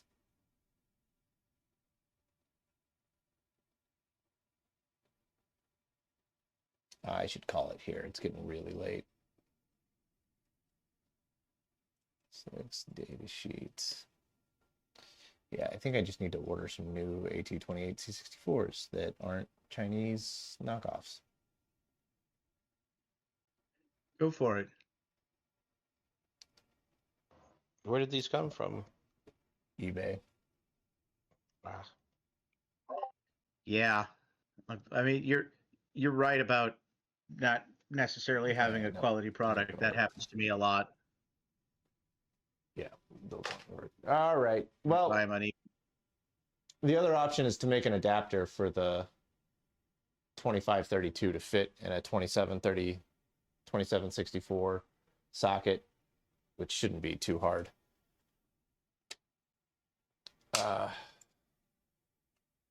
It's really frustrating that my Sleep on it. 28C64 didn't work. Yeah, I'll sleep on it. Well, I've slept on it once already. I mean, we spent all day yesterday messing with this thing. I really do think it's a ROM thing, but now we've got two dumps and we can compare those two against each other and see how different they are. I don't know if somebody's already done that, but I'm imagining that Nice. 2532 is quite a lot different compared to the IEK 56, other IEK 56 that we pulled out, even though they're like similar sizes.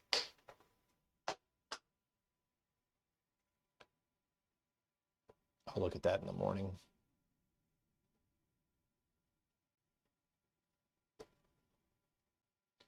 Yeah.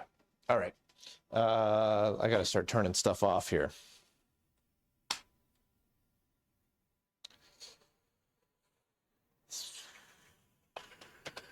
Because near as I can tell, communication is happening between the two.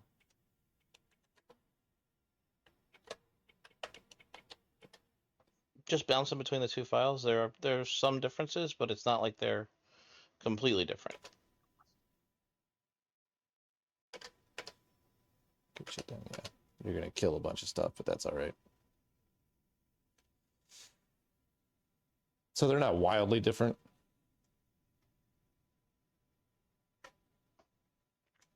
Yeah, I'm trying to get this program to compare them.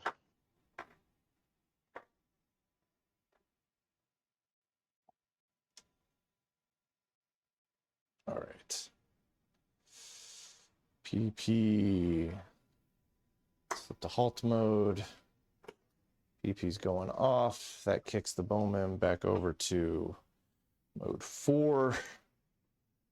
I think it's it really feels like I've just got the wrong EPROMs in there, and it's not sending the correct communication back to the PDP or something like that. I do think that that opto isolator board is working, and the other one that's in better shape has a bad opto isolator on it, though. That was interesting to find out.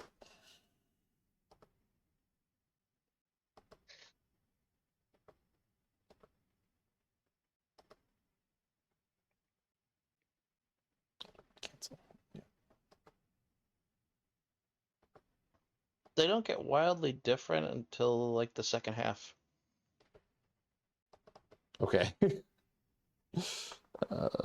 Address. So there's a byte here or there. I mean, it's like every 20th byte or so is different. But then once you hit address 7F8, it goes off.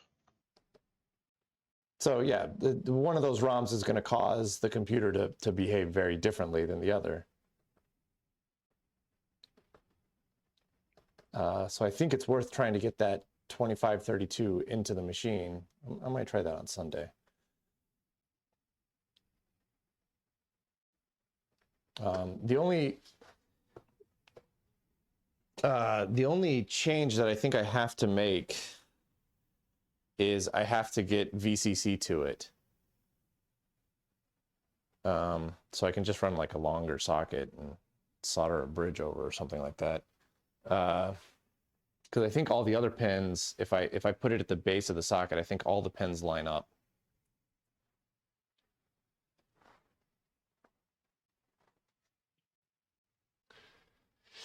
All right.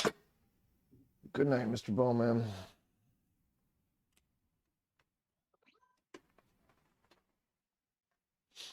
I'm going to unplug you so you're not just sitting there pulling on my opto isolator board all night.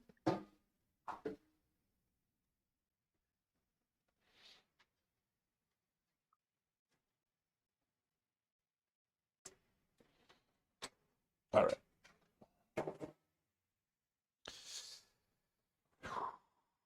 All right. Think I have a game plan for Sunday. Tomorrow is dedicated to finishing the gas station, the gas pump computer, which is kind of an anticlimactic episode, but I think it's a fun episode nonetheless. I'm about 2/3 of the way through the edit on that, and I still have a bunch of B-roll to film, so it's going to be a long day tomorrow. Back to being perpetually behind schedule. In my defense, I lost a full day yesterday to working on that thing. All right. Good night, Twitchland. Thanks for joining. And we'll see y'all next week. And hopefully next week we're working on the HP 150A because I should have the actual real transformer for it coming. I want to see that scope come back up. Okay. Catch y'all later.